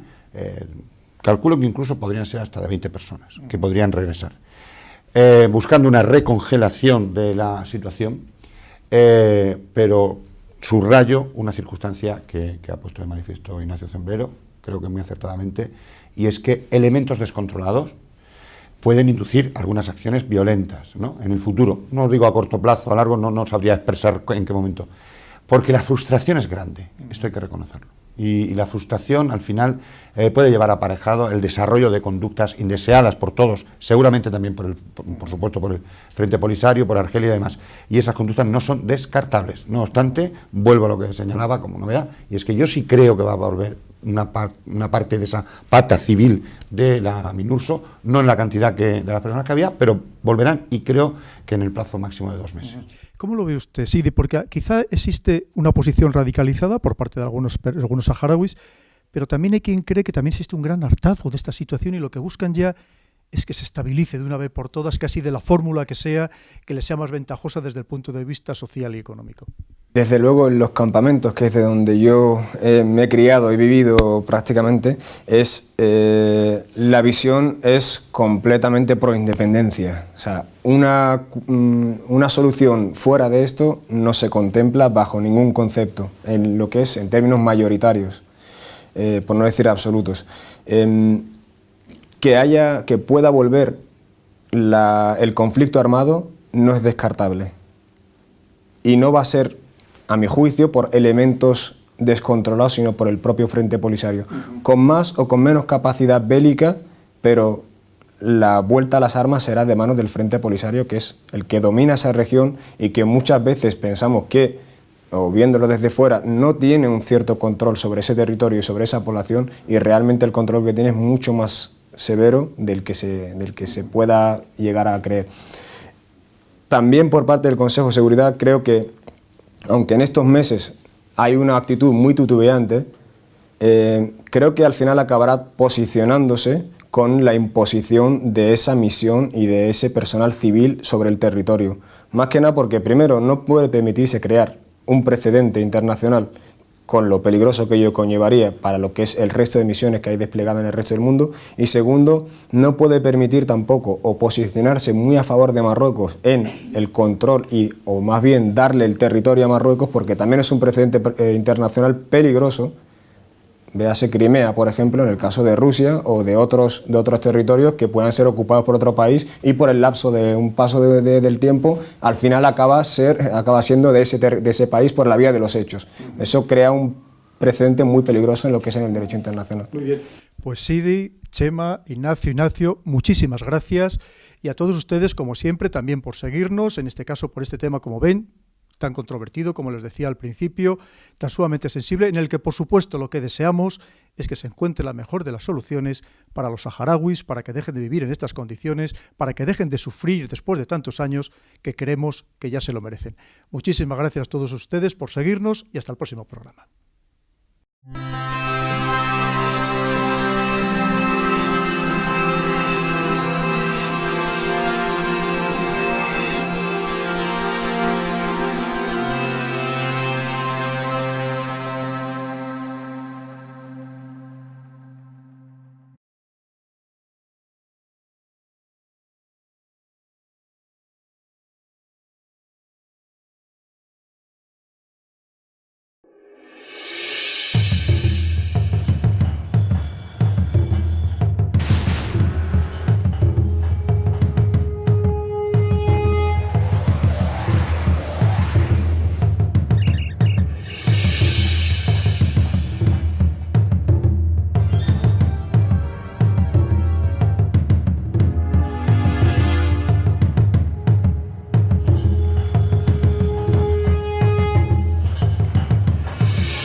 Bienvenidos a una nueva edición de Visión Geopolítica, en este caso, en esta ocasión, para hablar de un tema realmente controvertido, que no es ni más ni menos que el Sáhara Occidental.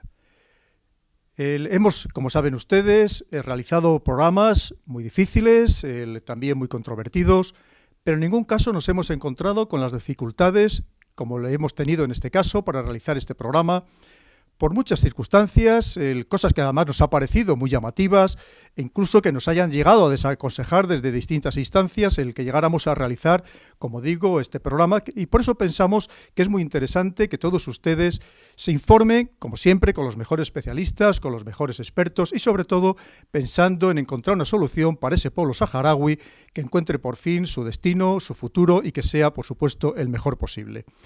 Para hablar precisamente de este tema, como decimos, tan sumamente delicado, en el que, por cierto, debo decir que hemos invitado por 3 canales distintos a la Embajada de Marruecos en España, en Madrid, a participar para que también nos diera su visión oficial sobre estas circunstancias.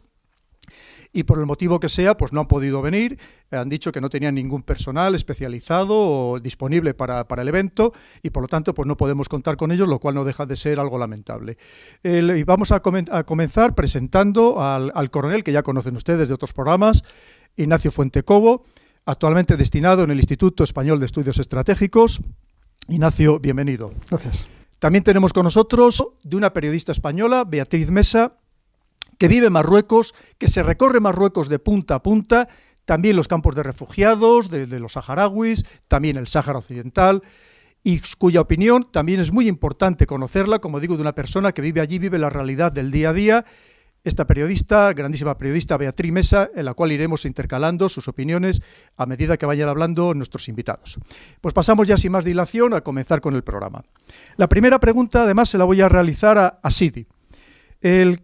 Sidi, ¿usted nos podría contar algo un poco de la historia del Sáhara? Y sobre todo nos interesaría conocer, ¿en algún momento de la historia el Sáhara Occidental fue parte de Marruecos, del reino de Marruecos, o en realidad nunca ha sido parte de este reino?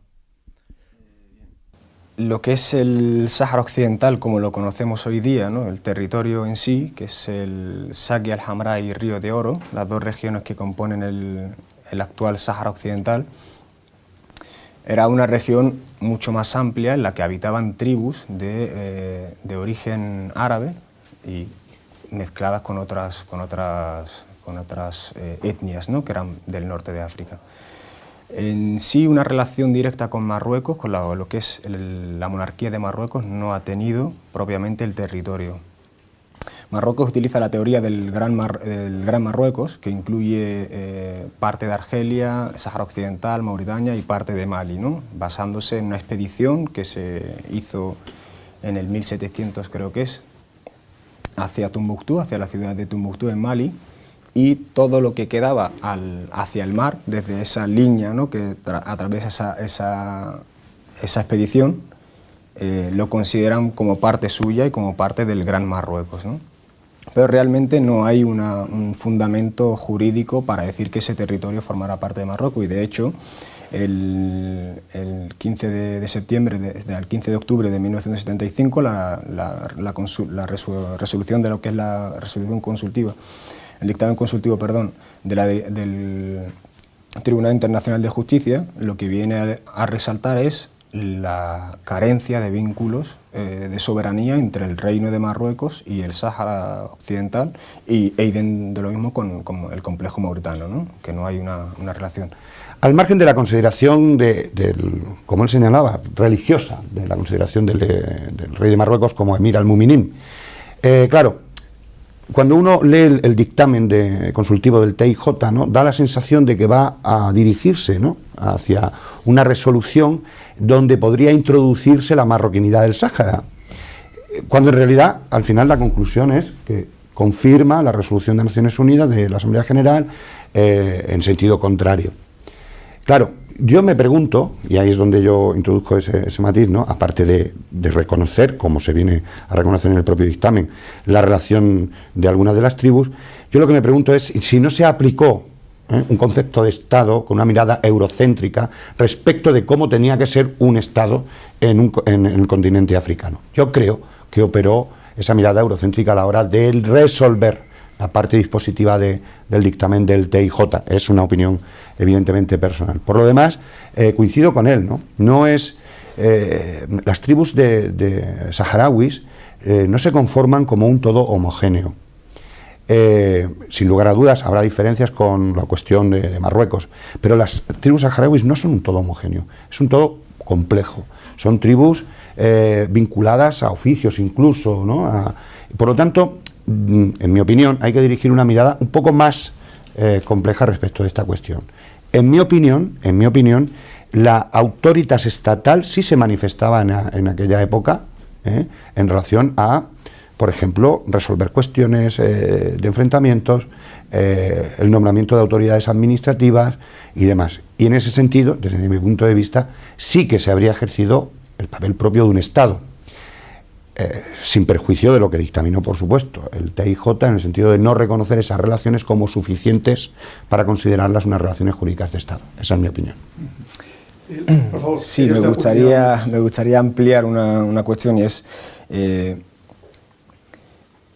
se habla de algunas del norte, o sea, no de todo el territorio, por una parte, y después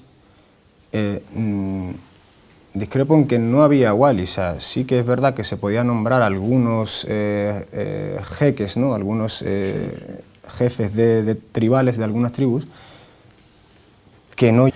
Lo que Marruecos avala su tesis es en que en esa resolución viene a decir que ciertas tribus del norte del Sáhara tenían un vínculo de vasallaje con el sultán de Marruecos.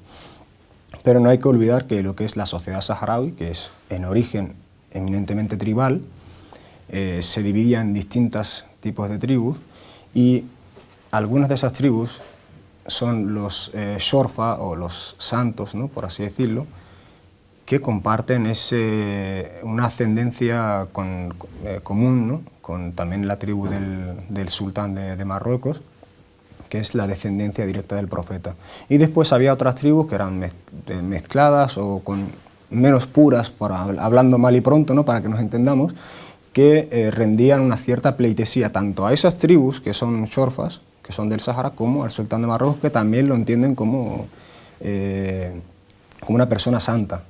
Pero de ahí a llevarlo al extremo de decir que es un territorio que se vincula directamente con ese reino, hay un trecho importante, y de hecho es la resolución del Tribunal Internacional la que hace hincapié en ese sentido, diciendo que no existe ningún argumento que desvirtúe las resoluciones de la Asamblea General de Naciones Unidas que llevan a la autodeterminación al derecho de autodeterminación de ese pueblo para que decida independencia o integración en otro Estado, o las distintas formas que puede haber, pero sobre todo el derecho a la independencia, evidentemente. ¿Coincide usted con estas afirmaciones, Chema? Bueno, en parte sí, pero también habría que introducir algunos matices, ¿no? El propio dictamen consultivo del TIJ viene a poner de manifiesto, a subrayar lo que él bien ha señalado, ¿no?, y es la relación de algunas tribus, relación de vasallaje mediante la bella, que la pleitesía, que es verdad que puede ser un concepto, un término que sí, que puede tener connotaciones peyorativas desde nuestra perspectiva actual, pero que tiene un componente mucho más profundo de lo que puede parecer en primera instancia. Y algunas tribus, en efecto, tenían esa relación de vasallaje. Y también es verdad, y hay que señalarlo, que a lo largo de la historia allí quien operaba poniendo uwalis, es decir, gobernadores y demás, también lo hacía el sultán o el rey de Marruecos. A un destacadísimo periodista español, también conocido de ustedes, de programas anteriores, a Ignacio. Ignacio, como le digo, Ignacio Zembrero, es un magnífico periodista y que además conoce muy bien toda la zona del Magreb, porque ha vivido allí muchos años, es decir, no lo conoce de oídas, sino lo conoce en profundidad. Es un auténtico privilegio contar con él para que hoy también nos ilumine sobre este aspecto, como digo, tan sumamente sensible, y por lo tanto, pues también le damos la bienvenida más cariñosa a Ignacio. Ignacio, bienvenido. Muchas gracias. Y aprovecho para decir que Ignacio recientemente ha publicado este libro, La España de Alá, un libro que es muy prolijo en datos, que está teniendo un grandísimo reconocimiento tanto por parte de los medios de comunicación como del público, y que lo recomendamos a todos ustedes la lectura. Tenemos hoy con nosotros, por primera vez, y esperemos que no por última, a una persona que habrán visto ustedes en todos los medios de comunicación, participa, yo creo que no hay televisión y no hay plató que no haya visitado, no hay radio exactamente igual, y lo mismo incluso con medios internacionales. Es muy conocido porque es uno de los grandes expertos españoles en temas de terrorismo, concretamente de terrorismo yihadista salafista, que es ni más ni menos que Chema Gil. Chema, bienvenido. Muchas gracias, bien hallado. Chema también ha publicado un par de libros, uno de ellos es este, sobre el tema del Sáhara Occidental, con una postura distinta, con una visión muy particular, que luego nos irá exponiendo, pero que evidentemente, como hacemos siempre en este programa, para hablar con libertad y con independencia, pues traemos opiniones encontradas, como debe ser, para que efectivamente pues, les permita a ustedes formarse su propia opinión. Finalmente, tenemos el grandísimo privilegio de contar con nosotros con un saharaui. Era imprescindible para el día de hoy. Y ni más ni menos que una persona que le representa muy bien, un abogado.